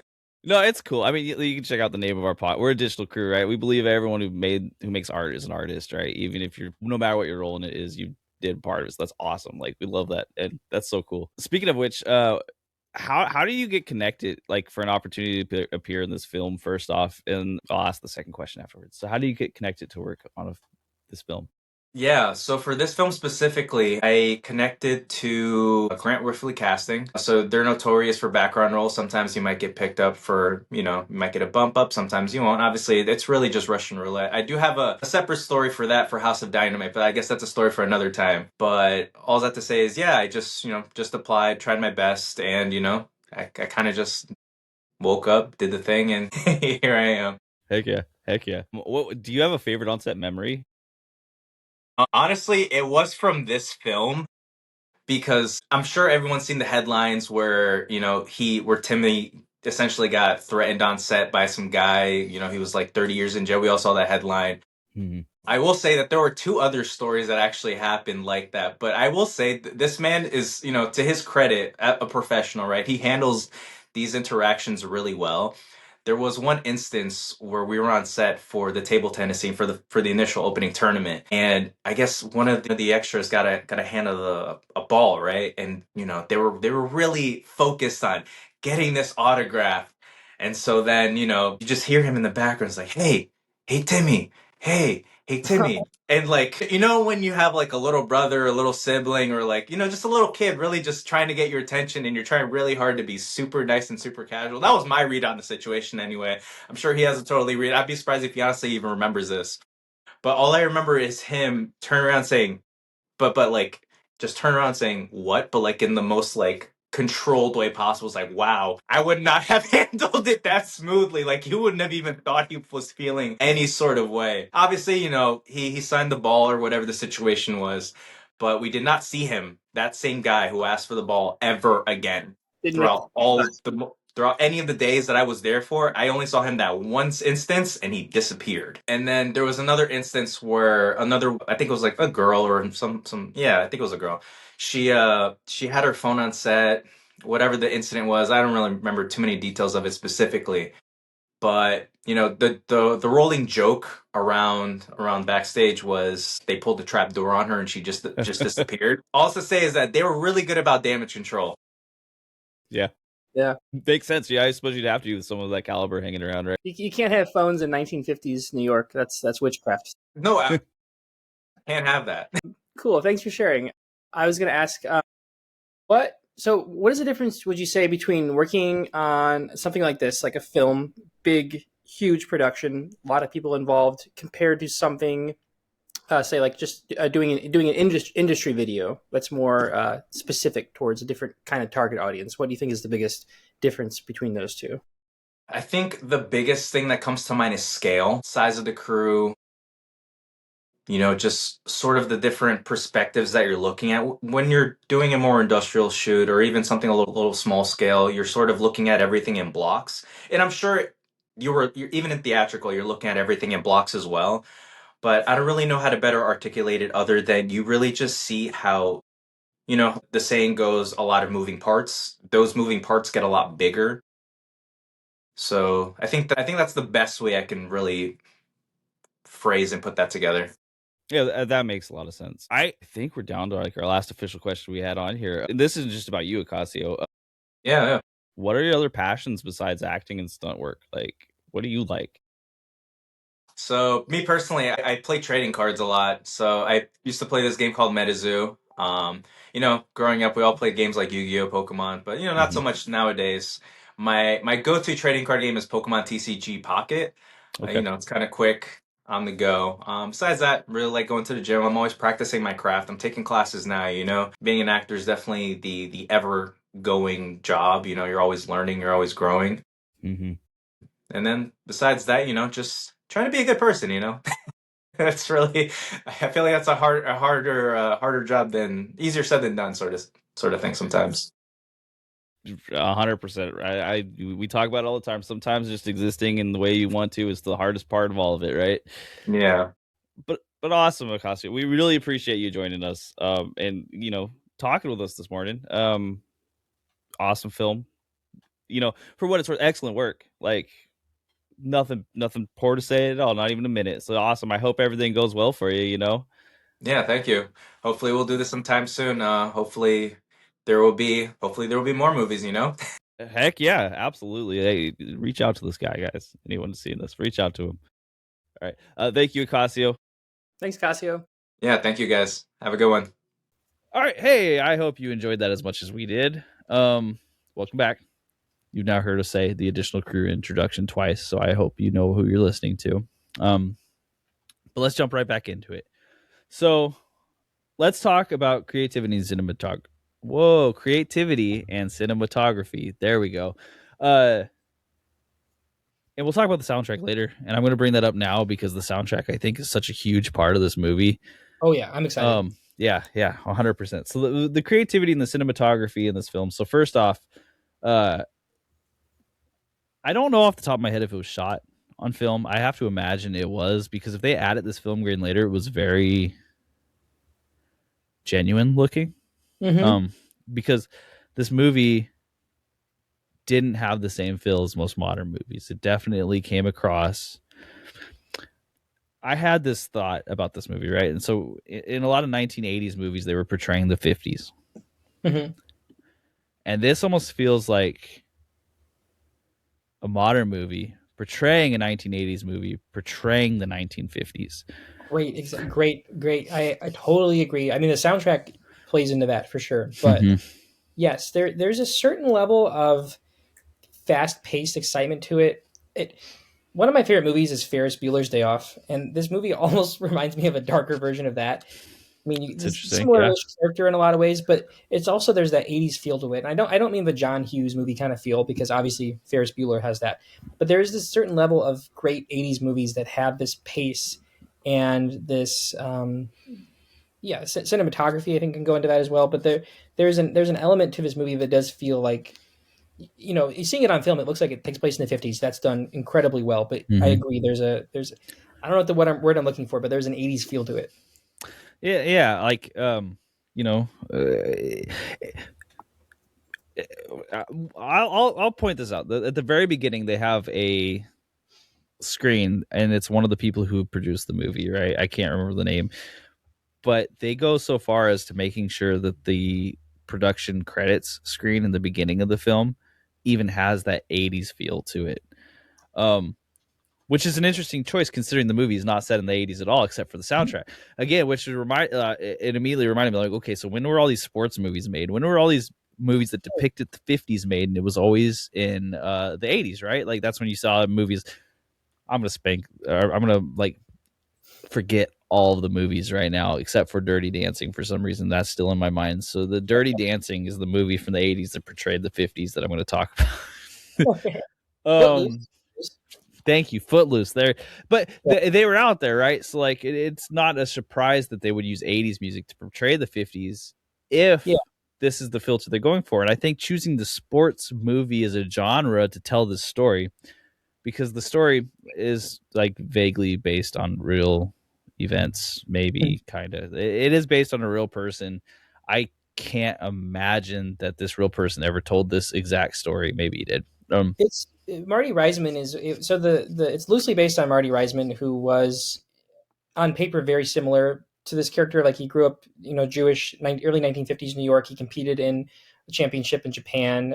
He was one of the first big and unfortunately only U.S. Table tennis players to kind of enter the zeitgeist. Um, Everything about the events of the film is fabricated, so it's almost kind of like a Once Upon a Time in Hollywood movie where there's character Mhm. like the Sharon Tate characters in the movie, but everything else around her is made up.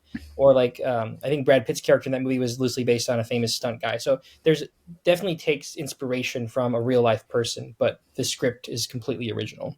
Yeah. Okay. Yeah. Right. So using like the sports theme on this makes sense because in the 80s sports movies ambition was the thing, right? Yeah. That Mm-hmm. was what people wanted to see. It was never so much about, I mean, I guess it was. I was going to say it's not so much about the betterment of society necessarily, but the ambition that a person has and the drive to get them to a place, right? And that's what this movie is. But of course, it's got the pace of an 80s movie, but it's also shot like a modern movie. Yeah. Um, what is there to say about the cinematography? I mean, you can take so many number of shots and say that they were awesome, right? Like my favorite shot, just immediately off the top of my head, is when the police officer's looking down through the catwalk as he's running away. He's like, Yeah. "Oh, he's gone," or whatever variation of that he says. Um, I love this shot where Dion throws the orange ping pong tennis table balls out the window, and you just see them showering down on this empty black street. I feel like the camera lingers on that shot just the perfect amount of time. It looks so mhm. cool. So the cinematography is great mostly throughout. And if you're thinking about shooting a movie about table tennis and then making each round of table tennis interesting and exciting, I mean, they managed to do it. Who I don't know if I don't know enough about table tennis to say if Endo Kato's serve was really a thing that was happening in the way he did it with the kind of like I'm using terminology that I don't understand. Yeah. Like he like almost was like serving up a dinner plate. See this Like, that sounds silly, but like like pouring, holding it like he would hold like a thing of noodles, like pouring. Yeah. yeah, exactly. So like, whereas everyone else isn't doing it the same way, but even that, like the way they zoom in and they like kind of draw attention to that, like it just makes the game of table tennis look exciting, regardless of what you think about it. Like you're into it. Like by the time that they were in that second round of match in Japan, oh man, you bet I was wondering, is he actually going to beat him? Is he not? You know? There's a lot of great sports movies out there that do focus heavily on scenes of action with the sport, and they're exciting. But I think this movie made an intentional choice to focus on the table tennis scenes just enough. Mm-hmm. Like, there's a movie out there that could have been, especially for fans of table tennis, could have been extremely engaging and exciting, but it could have been like a 15-minute long back and forth sequence with table tennis, and it still could have been done well. But I feel like the scenes are just the right length. you know. Mm-hmm. Mm-hmm. Where I want to give real props is to the costume and set designers also, because the costume and set designers, so not only do you have excellent casting, but the costumes and sets have to aid to that, right? You can't have these out of place, really anything out of place. Otherwise it kind of falls apart. This authenticity feeling of it all falls apart. And it doesn't at any point. Like you have everything from the richest of the rich with K-Stone and Hmm. Rockwell, all the way down to the poorest of the poor with Ira and Rachel. Yeah, And very different mhm. scenes. Both costumes and set design Oscar nominated, by the way. Much Which this, yeah, no disagreement for me there. You know, like without these things, I just don't think the movie works nearly as well as it ended up working. no, Um, the tension is, you know, like the tension that is brought in my mind through two things, and it's these like really close up inward shots of certain situations where there's a lot of things happening around it, but we're still looking at a person's face. yeah, um I think of the car when Wally and Marty are like ghost riding the whip. I don't know a better word for it. accurate. When they're doing that, right? And there's just a cacophony of sounds going on around them. There's music blaring, there's a dog barking, there's them laughing or yelling, you know, whatever in that particular moment. And we're just left to sit on the side without a person in it, you know. And it just brings that tension even in this happy moment. Like you're happy for them, but you still feel that chaos. You're just like, oh, I'm right here in this chaos Nobody's with them. driving the car. We're just going for it. Whatever happens, happens. There's no one in charge here. Yeah. Um, and most of the shots feel that way. I can't think of anything that really felt like out of place at any particular moment. Like even when you get to the part where they're in the shootout with Penn, Hmm. still felt like we were right there with them.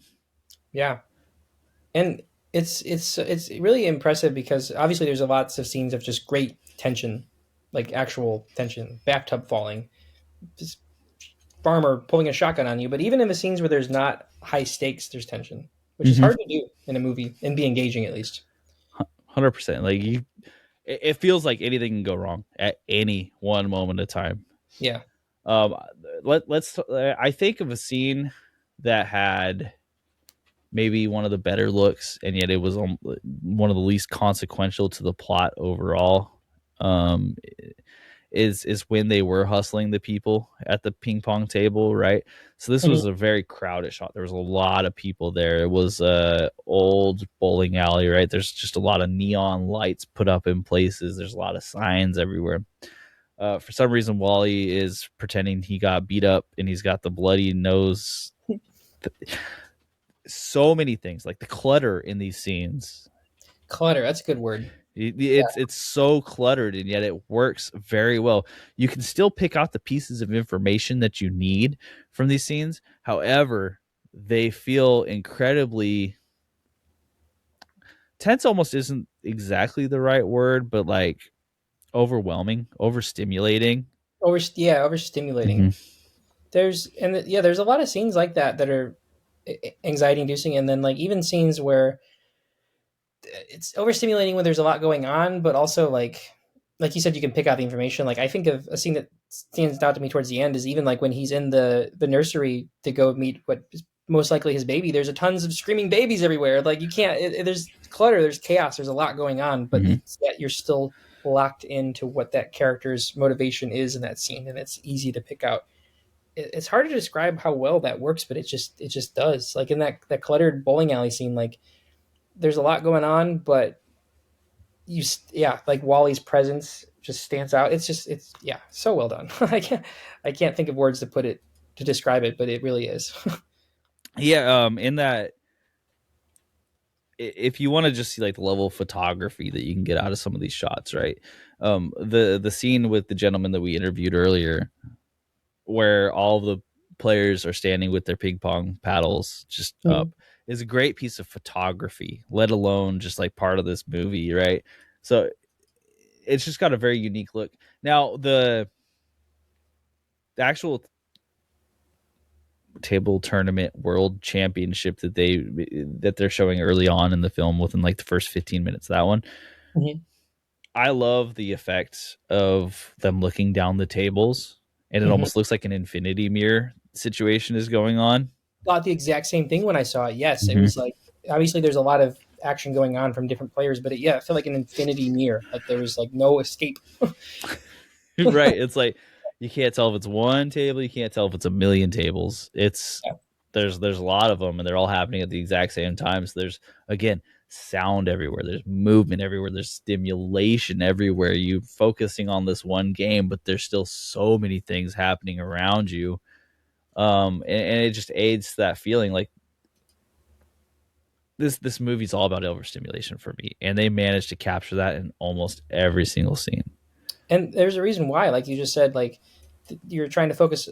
I forget what you just exactly what you just said, but basically, like you're trying to focus on this one thing, but there's things happening everywhere, and that's Marty's character. Like he's focused on this one thing, which is beating Endo, getting to the tournament, and there's all these different things happening everywhere, overstimulating him, and the movie shows that in such a brilliant way. Honestly, as someone watching it, I was like, I don't know how in the world you could have enough energy to compete the way you do, like after all of this has happened around you. Like I would be just so obnoxiously tired at the end of even one of these moments, you know? Yeah, Like, his superpower is just his ability to retain that energy as he's going through all of these things that are happening around him. Um, maybe in 10 years after he's had that kid, he'll simmer down a bit. uh I did have this like vague theory that the whole thing might actually just be about parenthood, the overstimulation, the music and the noise everywhere. Like no matter what you're doing, there's just something happening around you in the background that is just draining your energy or like the thought process of it all. And like even the easiest sounding things like traveling are the most impossible things to do, like he's a great athlete and that's the easy part. The rest Yeah, is just him getting to places. That's the hard part.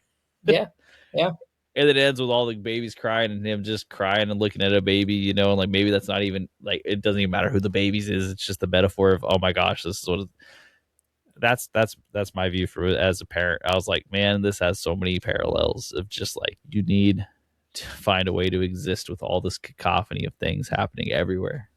I like that.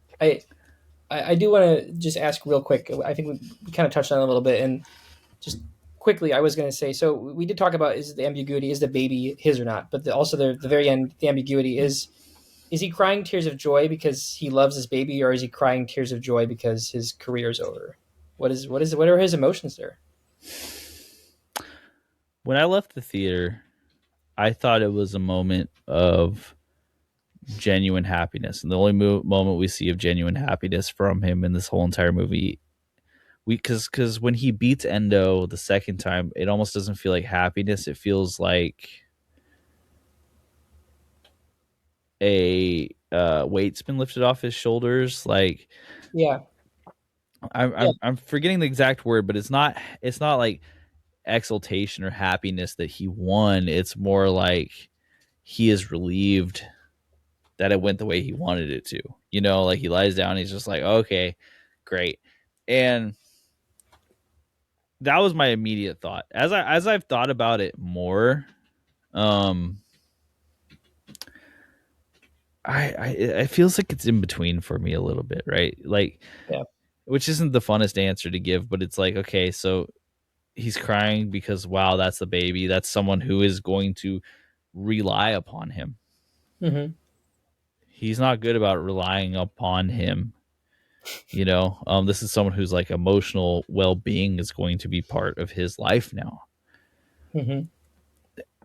And in one way that's great, but in another way that also changes his focus. Like maybe this is good. Maybe he can finally see a focus on something that isn't this one thing that he's been chasing his whole entire life. He's like, I have a new thing now. So it's like the end of the career, yes, but almost in a positive way. Like my destiny is no longer that one thing, is now open for me to choose. I like that, and I think that is both authentic and also can go hand in hand with the narcissistic parent of like, well, this is my new thing to prop up. Like, I'm going to put all my ambition in how my kid succeeds, you know? So there's, I think regardless of there is a genuine emotional transference of like priority or at least an acceptance of change. And I think the reason he gets so emotional isn't just because he's overwhelmed with love, but because he didn't maybe get a chance to process that ending thing with Endo. Like, and I think there's a genuine relief there because he like hugs Endo. He's like, "You're a great player." Like, that feels genuine. And then he comes back on this like helicopter of all these army guys, and he doesn't sleep, and he's just up all night. And then he finally gets a chance to see this. And I think it's an emotional breakdown of just the events of the past 24 hours all coming out at once. But I like the nuance there of like he's breaking down emotionally for a lot of different reasons, I think. Yeah. Also, like, how is he not going to get arrested? Yeah. You know, like he's. I have a kid now, and I'm definitely going to jail. One of those things has to get pinned on him. Yeah. Eventually, I mean, he's back in the States. I mean, his uncle might not. I don't know. The uncle and the cop thing, that was confusing on not confusing per se, because there's probably a very fluid situation, but it is like, do they want him to get arrested or no? Is it really just contingent on him being the manager? Is that really the only thing? It kind of felt like maybe. Take my job or you're going to jail. Yeah. Maybe that is it. Yeah. Is there anything else you want to say about the cinematography and creativity? Because I've said a lot of good things and I meant a lot of good things towards it, you know? I mean, I think we also mentioned, but yeah, the editing is just so good. I mean, in the sports scenes, and it's so hard to have such a fast paced movie with so much be so engaging. Like, it comes down to the editing in a lot of ways. It's very, very well done. Yeah. Speaking of editing and pacing, so the movie comes in, what is it? Just like 2.5 hours roughly. I think it's 2.5 on the dot. Yeah. Yeah. So not a short movie. It doesn't feel like a long movie when you're watching it. It is briskly paced, and there's a lot of different things happening. The K-Stone scenes, I think, like, if I'm looking at any one particular area where maybe they went on a little bit too long, was the K-Stone Park scene and how long he waited for her to find out that her movie or her play was terrible, as he's standing outside, and then he goes inside, and then it winds up in the spank scene. So that's ultimately a very important scene. But It does feel like the build up to getting there, with them having to talk to the cops, losing the necklace, and all this stuff. Like, there's some like build up of frustration on everyone's end that is happening there. But also, I don't know at this point in the movie that we necessarily need exactly that to show up. And I'm nitpicking a little bit. I think that the only reason that is earned, because it's both him showing patience and waiting for her, and then also, you know, degrading himself, is because that scene of K-Stone where the cop takes the jewel and all that doesn't work out. That's like one of the first times in the movie where his plot doesn't work out, and it really does affect him. You know, I mean, obviously a lot of things go wrong, but like he could just brush right past it. But now he's not getting his jewelry from her, and that was like his ticket out. And like there's a level of defeat there that we haven't seen before. So I think that patience he shows waiting for her is a desperation that maybe we haven't seen in the same way earlier in the movie. And then of course that leads to him getting spanked. So true. That is a good point. And I also think that there's this like when Kay, who has called him on his BS before, but has still gone along with whatever he said, and like it was kind of like along for the ride, you know, because even though she can see through it, he's still providing her something that she hasn't gotten, you know. She ultimately chooses herself over him. And not a lot of people have done that up to this point in this movie. Like, a lot of people have chosen him over themselves. But she goes, yeah, take whatever you want. Take the jewelry. It's fine. Just leave me out of this. Like, go. I don't want to be involved with the cops. You take whatever you want. Screw this dude. Yeah. Protect me. And also we get to see him still ask for another piece of jewelry afterwards, which is just so insane. It is the most insane thing. You get to watch this guy just go, by the way, can I get another one of those? You said you had a bunch of them. You messed up and told me that you had a lot of them. so authentic to what we've seen of his character so far too. I love that. It feels insane, but also it's like, of course he would ask that. If he didn't ask that, it would feel off. Right, exactly. Like that level of just willing to push where everyone else in their right mind would be like, this isn't right. You got to back off now. We've already seen this outcome. He's still like, oh, it don't matter. I have to ask because it could get me money. So we're going to do it. Yep. And then it works, of course, because that's the way these things go. Kind of vaguely if her movie or if her play hadn't bombed. Sad. Yeah. I again, it's nitpicky, right? Like that's the only part of the film that I really feel like it could go maybe a little shorter. I Like, think my biggest nitpick with the movie, if I had a nitpick, is as great as the editing is. There's a lot going on here, and there are scenes that could have been shorter, and I feel like that resolve between their dynamic could have been done shorter. Like we still would have gotten the same thing out of it with maybe a little bit more taken out or something changed. As much as it makes sense, like yeah, things could have been shorter in the movie. That's probably the biggest nitpick. yeah, for me, it's the Keystone relationship because that's the only part that I feel like outside of the spanking and outside of him going to Japan and outside of her calling his BS and having kind of like she's an actor like him, right? Where we're seeing like different parallels. Like he is the con man version of it that's stealing for everyone. And she's the one who's trying to show it off to everybody. Yeah. Outside of that, their relationship takes up a lot of screen time. If you think about also when they're in the hotel and when he's calling her and then, when they finally meet and just all these parts around it, which isn't bad. It really like, it makes his motivations more interesting too, because then it's like, well, so what is the purpose of this? Is that he steals the necklace? Is it really just the money, or is it the money and the clout that he gets in his mind by being able to get her, 100%. And I like that her character is very important to the film. I think it would have been interesting, perhaps, to see more scenes of Dion or Wally in particular, because both of those characters don't, represent obviously the romantic connection or clout that he would get from a movie star, but they do show who Marty is as, like, for example, like the Wally character. Like it shows Wally's the one character in the movie that knows Marty well enough that also shares his love of being a hustler and getting money in quick ways, and that's a big part of Marty's personality. So if maybe they'd shortened the casings a little bit and maybe developed that side of Marty's friendship and how that plays into his like get money fast, that piece of his personality, that could have been something interesting. And also just because the chemistry between the two actors is great. Yeah. And agreed. Like Wally is the one guy who says, "No, you're not going to get away with me on this one. Like I know what you're up to. You can't do that to me." And then still ends up giving him the money. You know what I mean? Like he's such a buddy. He's like, "You didn't get one over on me though. Okay, I know what I'm doing. I know what you're doing." Yeah, and similar to Kay calls him out in a much more like personal way, but like Wally's another character that also has that dynamic with Marty that's kind of unique compared to the other people in the film. Mm-hmm.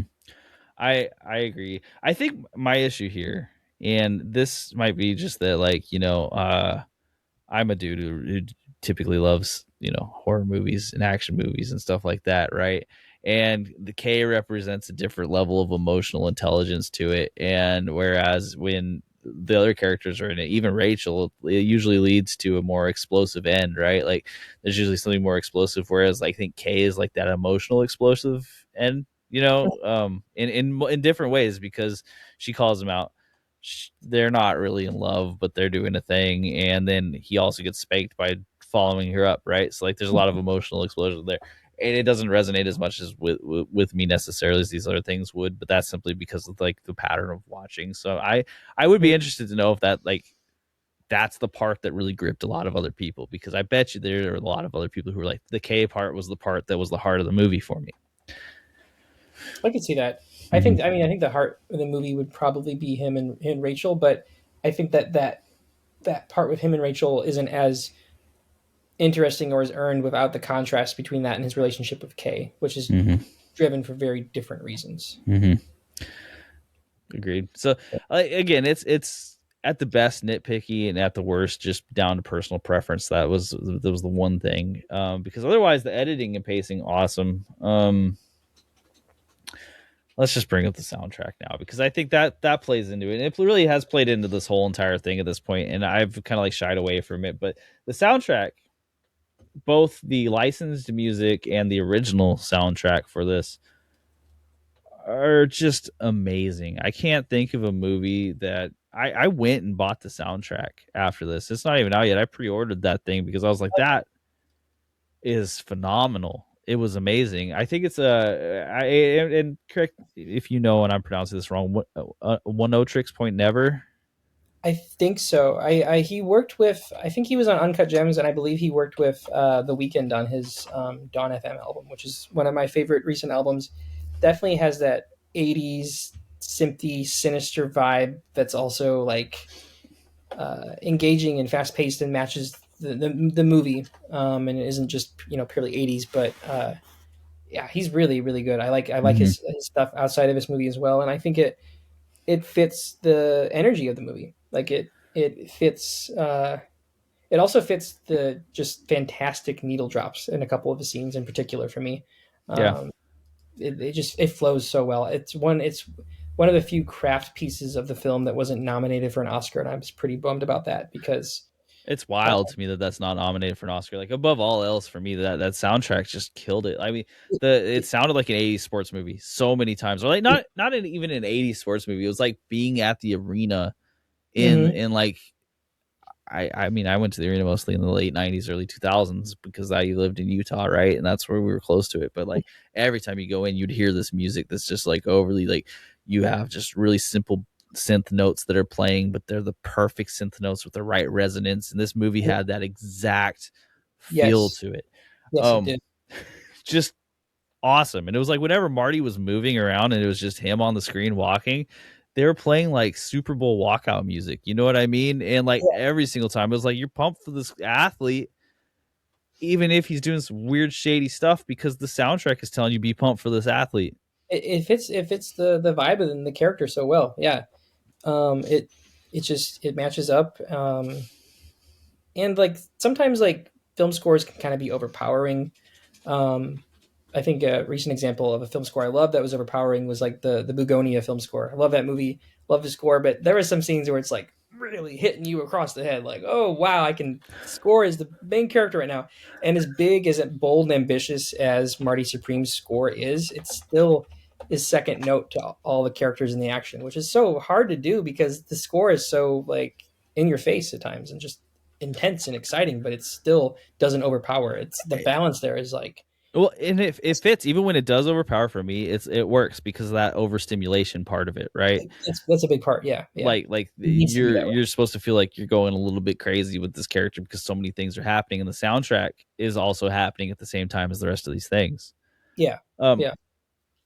and we talked about it a little bit, but like the use of like '80s music to play over it again, it fit with the feeling of the sports movie. It almost made it feel more like a sports movie. I loved the use of New Order's "The Perfect Kiss." If you've been watching your Instagram, I used it like a bunch of times because I remember I was sitting there and I was with we were watching the movie Janice, and I just hear the frogs in the background, and I'm like, bro, are those frogs? Are those Uh, frogs? Is this what's happening? Is this frogs? I was so excited to ask you what your favorite needle drop was because I was excited to say the perfect kiss. That scene when he's first in Japan and it's I think they're like showing I forget exactly how it goes, but they're showing like newspaper headlines and there's like the action of the table tennis. It's just oh my god, it gets you so excited. It's that perfect. I love New Order. I love that song, but it's a perfect mix of '80s pop, but also like that kind of like quasi rocky like sports stadium beat music as well. It's just like puts them both together. It's the perfect song choice, and the Simps in the intro of that song are just so cool. I love that song. Oh my god, I was so happy when that came on. It was sick, and I mean, like it fit. Great beat to it. Using frog noises, like this is New Order that I'm now like celebrating, but gosh, man, It was in my top five most so listened good. to songs this month. Yeah, I Yeah, I can understand that 100%. yeah. Um, not as important to the movie, but I also really like that everybody wants to rule the world by Tears for Fears at the end. It just feels like the perfect send off over the credits. It can be hard to do that with such a popular song. I think, again, referencing another recent movie, like uh, the needle drop. No spoilers. The needle drop of American Girl in One Battle. Great song, makes sense in the moment, but like, come on, like everyone knows that song. Like, I'm not gonna associate the song of anything besides Silence of the Lambs. Mm-hmm. Sorry. Yeah, yeah. Is that the one in Silence of the Lambs? I think it is. Um, I think I've, yes. I've, I'm pretty sure it's Silence of the Lambs song. So like, okay, like great song, yeah, but like, yeah. come on, Mm-hmm. that is that movie song. But this, even though this has been in other movies as well, like it just, yeah, it fits that scene really well. It fits the idea of the movie too, right? It's like you have everybody wants to rule the world, and sure, that's not exactly what he's trying to do, but it's about ambition, right? Yeah. And that's what this is about. I also like that they did choose to use a few period correct like pieces, like with the Fats Domino playing when they're actually in the car, Wally and Marty. You Yeah. know, just good attention to detail. I think there was a similar song maybe in the bowling alley or the basically like in the scenes in the movie where the characters are interacting with the music, it was very intentionally done for the period. Mm-hmm. But then like this 80s music is like a side character. It's cool. It's one of those decisions that if you told me it beforehand, right, and you're like, "There, we're gonna use all 80s synth music, or synth heavy music, maybe new wave, no wave, who cares? We're gonna use all this music, and it's gonna be set in the 50s, and it's about table tennis." I'd be like, "You do these choices. What is going on here?" And then you see it all come together, and it just works so well. 100% though, that New Order song, man. I don't think that like it was just the perfect song, perfect place. It hit so well. And not only that, it feels like all of the beats that were crafted by One No Tricks Point Never almost had like the same tempo. Mm-hmm. A lot of his stuff is like that. Mm-hmm. And his real name's Daniel Lopatin, in case anyone's looking this up and be like, what the heck are you talking about? Because I could be pronouncing his stage name wrong. I've only read it. I've never heard anyone say it. He's been around forever, however. But just awesome. I can't say enough good things about the soundtrack. This is like one of the best. I can't believe it didn't get like nominated. This is probably one of the in the movie where we've been bragging a lot about how things are good. This was the strongest part of the movie for me. I think I was geeking out about it afterwards, and it was just like, oh my gosh, it didn't get nominated. Stop. It's when I think about the movie and what I enjoyed the most, like even if I'm just like in my head trying to summarize what my favorite parts were, in my head that soundtrack is also playing while I'm thinking. Mm-hmm. Like that's what I just latch onto the most in the movie is the soundtrack. It's beautiful, and his other work, his work with The Weeknd and his work on the other Safdie brothers movies are just so good. Like they seem to know each other like so well. They're on the same wavelength. I'm sure that like one of them was like, well, yeah, but you know what? If you did it like that, like arena rock music coming out, and they're like, oh my god, you're right. Yeah. And they trust each other. It seems like, you know what I mean? Yeah. Like they're like, do the thing. Exactly. Gosh, I don't need to keep going on about it. You hear what I'm saying. If you listen to this, you understand that I love it. Is there anything else you want to say about soundtracks? No, but I'm going to listen to it again. If anyone who's listening to this is interested on it on the A24 website, you can buy the soundtrack on vinyl. Comes with a cool poster, pretty sweet. Cool. A24 you can give me a little bit of cool sponsors. Yeah, that's what I'm saying. I need to get to Japan, so give me in on this.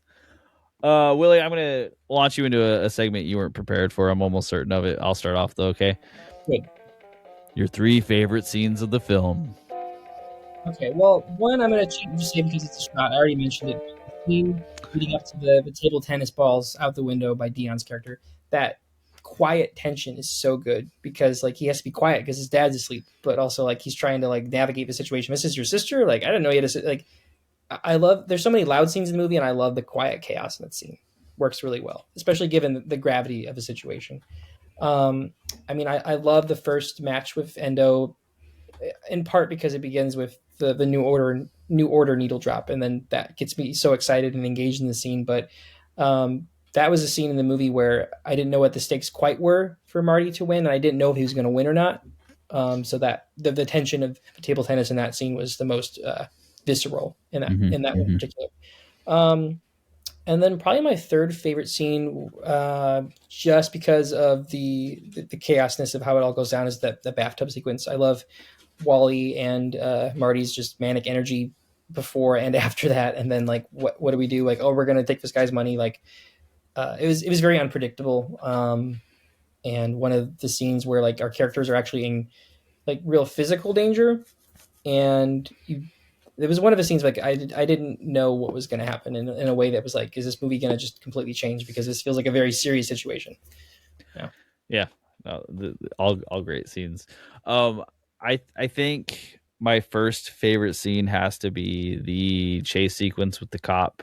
Um, Mhm. and it is including the uncle scene because it's so confusing, and I think this is a good parallel to the movie on like how serious they are right now. You know, at any point they're like, yeah, arrest him. No, don't. And he's like, how much did you pay you? And he's like, yeah, well, $10. You can double that. You know, the confusion between that leading to him just running away and then immediately changing the tone of it, like, oh, now it's real, Yeah. regardless of what was gonna happen a second ago. Now you've pushed us past that territory, right?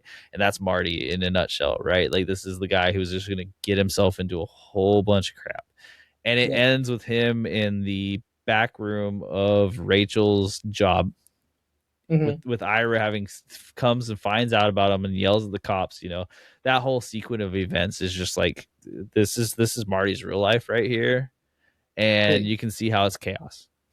chaos. Um, Pet store. There's so many pets squawking and barking and like, yeah. every scene with the overstimulation. I mean, and like by the end of this film, you're just so frustrated with Marty, but at the same time, like, you can't really pay attention or figure out any exact moment that it happened. And I think the frustration is born from the noise pollution. Like, as a parent, let me tell you, noise pollution, it's one of those things that like you don't know that it's getting to you until it's got you. Yeah. You're Or until like, it's gone. You're like, step out of it, like, whoa. you're like, holy cow, it's quiet. I can relax. My shoulders feel like, whoa, they're loose. That's nice. I wonder why that is. Oh, it's because I don't have a million different things happening all at once around me. My second favorite scene is the final match with Endo. Just for like the tension of, has this all ultimately been worth it for Marty? And then I'm a sucker for things like this. Kevin O'Leary saying he's a vampire. Because like, you take away Rockwell as a character, it doesn't matter. Kevin O'Leary saying these things is still real. So like, perfect. I think that might have been an improvised line. I need to fact check that, but I think it might have been. This is just Kevin O'Leary being real. He's like, he got too into the acting thing. He's like, I am a vampire, and everyone's like, Look, you're not playing oh. yourself. You can't. You can't. You're not fooling yourself. Whoa, whoa. We're gonna leave that in there. But hey, Kevin, like, you're an ink man. Remember that, okay? You're an ink man. We're not talking about you. Um, it's just, the tension of not even this being the thing that solves everything for him, but whether or not everything we just saw was worth it. Because if Yes. he loses to Endo again in a legit match, what happens to Marty? And those are the questions that I feel like need to be asked. What happens to him, like in terms of how he gets, arrested, but also what happens to his ego? you know, That's exactly There's a it. lot It's of like layers there. his Yeah. character just gets complete. Like you could make a whole different movie about ego death in that situation. Where like the narcissist finds out he's not the best, Yeah. and then, oh no. um Marty takes shrooms and goes on a tour of Japan. That's a sequel. New ego death. he becomes a tourist food taster and has his own show. Yeah. Good I for don't know him. who I'm hating on right there. That's someone. I don't mean it. And then my third favorite scene, which yes, I am thinking about these off the top of my head. I didn't give Willie an opportunity to write them down, so I didn't write them down either. We got to be fair in this world somewhere Yeah. along the line. My third favorite scene is actually the hallway with him and Rachel. It is an emotional scene on that one, but I think it's the one time where he's actually really truly honest, Mm-hmm. and he's honest with someone who hasn't been honest to him.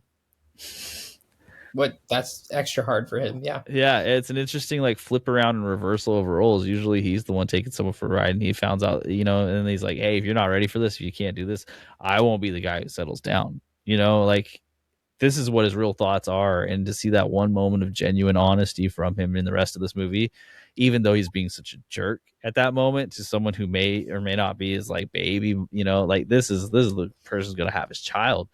This is the person he's known since he was 8. This is the person that he is currently romantically involved with. And at the same point, he is still being a jerk to her, but he's being genuine. And from the viewer's point of view, it is so hard not to hear these things and think anything other than, I'm relieved that he told the truth for once. Yes, and to her, and in that moment. Mm-hmm. It meant a lot for the respect for her, even though he's saying all the wrong things that you don't want to hear, but he respects her enough to actually tell her how he feels. Yeah. Which is huge. I love that moment because it was like, as far as like his character, if you wanted a description of what his character actually is, that's the one time you get to really, really see it.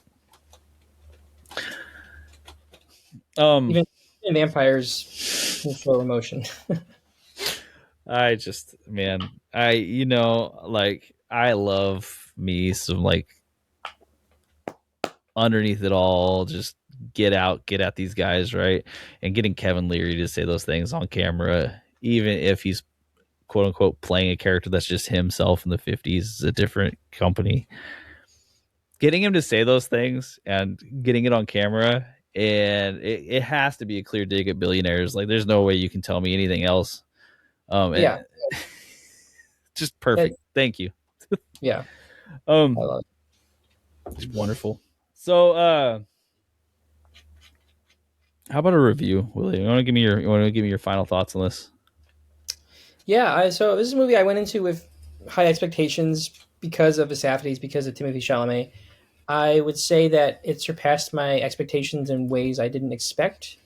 I think that it met my expectations in terms of entertainment value and in terms of, complicated feelings for the main character. I mean, Uncut Gems is one of my favorite movies, and I had complicated feelings for the Marty character, similarly how I had complicated feelings for the Howie character. So that definitely met my expectations. I think it surpassed my expectations just in how emotionally I invested I was in his journey, not to satisfy his own ego, but in how I rooted for him because I just respected his ambition. I didn't respect his manipulation or anything, but I respected someone putting so much effort into something because that's just what they believe in. And I guess I was surprised how much I emotionally resonated with the intention, not the character, but like the intention of that. And also surpassed my expectations and just how much I enjoyed the characters. Just because on paper, knowing a whole lot going into it, I didn't expect all these characters to be so rich and engaging. I mean, I should have, because that's how their other movies have been, but I guess I just didn't expect that much from, again, like a table tennis movie in the 50s. I knew it would be entertaining because it's the Safdies, but I didn't know it would be so like resonant in that way. Mm-hmm. I think that my only nitpick for the movie, and it's really hard for me to give out 5-star reviews to movies. I very rarely do that. I had like one last year. But my only nitpick would just be that I wish maybe we paid more attention to some characters instead of others. And I think that I don't really know what else comes to mind. I think that just there's other things that we could have explored here, perhaps at times, and maybe that would have made the movie even more perfect or really good. But I'm still feeling a light 4.5 out of 5 on this. I think that this was what I was expecting, but even better. Just really like it's a movie that gets you excited about movies. Mm-hmm. It's a movie that, like, if these original properties with this much intention behind it and this such much effort given to the cast, like all these things are coming together and it's rewarded with Oscar nominations and box office, like it hopefully inspires other filmmakers to be unique and do these kind of movies, and that gets me excited for movies. Yeah, I get it. Wonderful review. I will say this, that like this is a movie that we're obviously saying a lot of really, really good things about, right? And it doesn't come from anything other than actual genuine enjoyment of the film. Um, so I'll go through this real quick. So the story, as far as what it needed to be here, I'm going to give it a 5.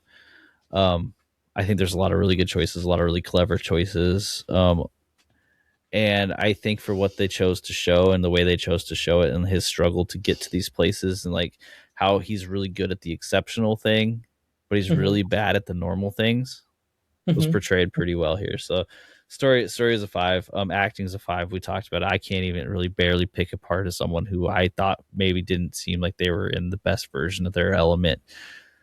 Um, the creativity, cinematography, also again 5. The set design, it's just perfect. Like the casting choices, the set design, the costume designs, it all fits together. It all feels very real. They draw you in and they hold you in there. Like they go to Japan and it looks completely different. You know, like they know what they're doing and they do it very well. Um, some of the shots are just wonderful. Like you can see photography just as a beautiful thing in some of these shots, and other times, you know, it moves on very fluid. So great. Editing pacing is the only one I'm going to give not a 5. It's a 4 out of 5. And again, it's just comes down to personal opinion. I agree with you. I think that there were opportunities to show more interesting or move things a little bit quicker in certain areas. And that's it. It's not really like a huge like degrade. It is just a personal opinion on that one. And then the soundtrack's a 5. Come on, stop it. I can't believe it didn't get nominated for the Oscar. I can't believe it won't win it. You know, and it didn't even get nominated. Crazy. Like, get over yourselves, guys. The Oscars historically, best original score is one. Best original score and best documentary feature are two categories that the Oscars just often tend to just screw up a little bit. I can't imagine. Like, I know 80s music, all right? Maybe you're like, that's kind of goofy, or like, you know, they've never been to a sports game in their life, so they don't understand that it's actually like that, and that it's the music that fits so perfectly. And you can't tell me anyone hasn't heard like the intro to Eminence Front. You know, that's like the same exact level of this, and like gotten immediately pumped because you've seen a sports game that starts off with the intro to Eminence Front. I think like every NBA and NHL game started off with that. You know, it's the same Yeah, thing. They hit it so perfectly. So soundtrack 5. It leads me to a 9.5 out of 10. So too. it's so close to perfect. I agree with you. Like being perfect, I don't know that like there's many movies out there that I would call perfect. Everything has a little bit something that could be changed, right? And perfection is I don't know how you get it, honestly. Like maybe this is a me issue, but I can't give out a 10 without it being something that like has been transcendental to my life. However, I went into this movie with all honesty, a bias against it. And I still came out and I was like, my God, that was amazing. What did I just, you know? So um go enjoy it, see it if you can. Um See it in the movies. Like, I mean, you could say that mhm, about most movies, except for like some others we've reviewed together on this channel. But this is definitely a cinema movie, and mhm, yeah, go see it. Go mhm. listen to the soundtrack before and after, or maybe not before, but like as soon as you can, do one of those. Go see it or listen to the soundtrack. Um, yeah, just awesome. Yep. I love it. Uh Thanks again, Willie, for being here with me. I always appreciate it. The next film that we'll be reviewing on this channel is The Coffee Table. That'll come out a week following this. So check that out. It's a 2022 film from Spain. It gets some horror film critic notoriety. I don't know if it's good yet because I haven't watched it. So, but do check it out. It at least has notoriety. It should be an interesting film. Um, stay tuned. There's some cool things coming up. I think I'm not going to announce anything quite yet, but there are some things you might want to hear coming up soon. Even some movies you may want to watch. I hope all of them. Like, just check them out. Like movies, and I'm not going to get up on a huge soapbox here, but I do want to say like things have been rough for a lot of people in a lot of ways, and there's a lot of really important things happening right now that you should stay tapped into. You should stay knowledgeable, and you should, you know, find compassion and empathy for others. One thing that I've always believed about movies is they attach you to other people, Yes. and it should be the people who are in the movies, the stories about people who are in the movies. pay attention. It's important for people to be connected to other people.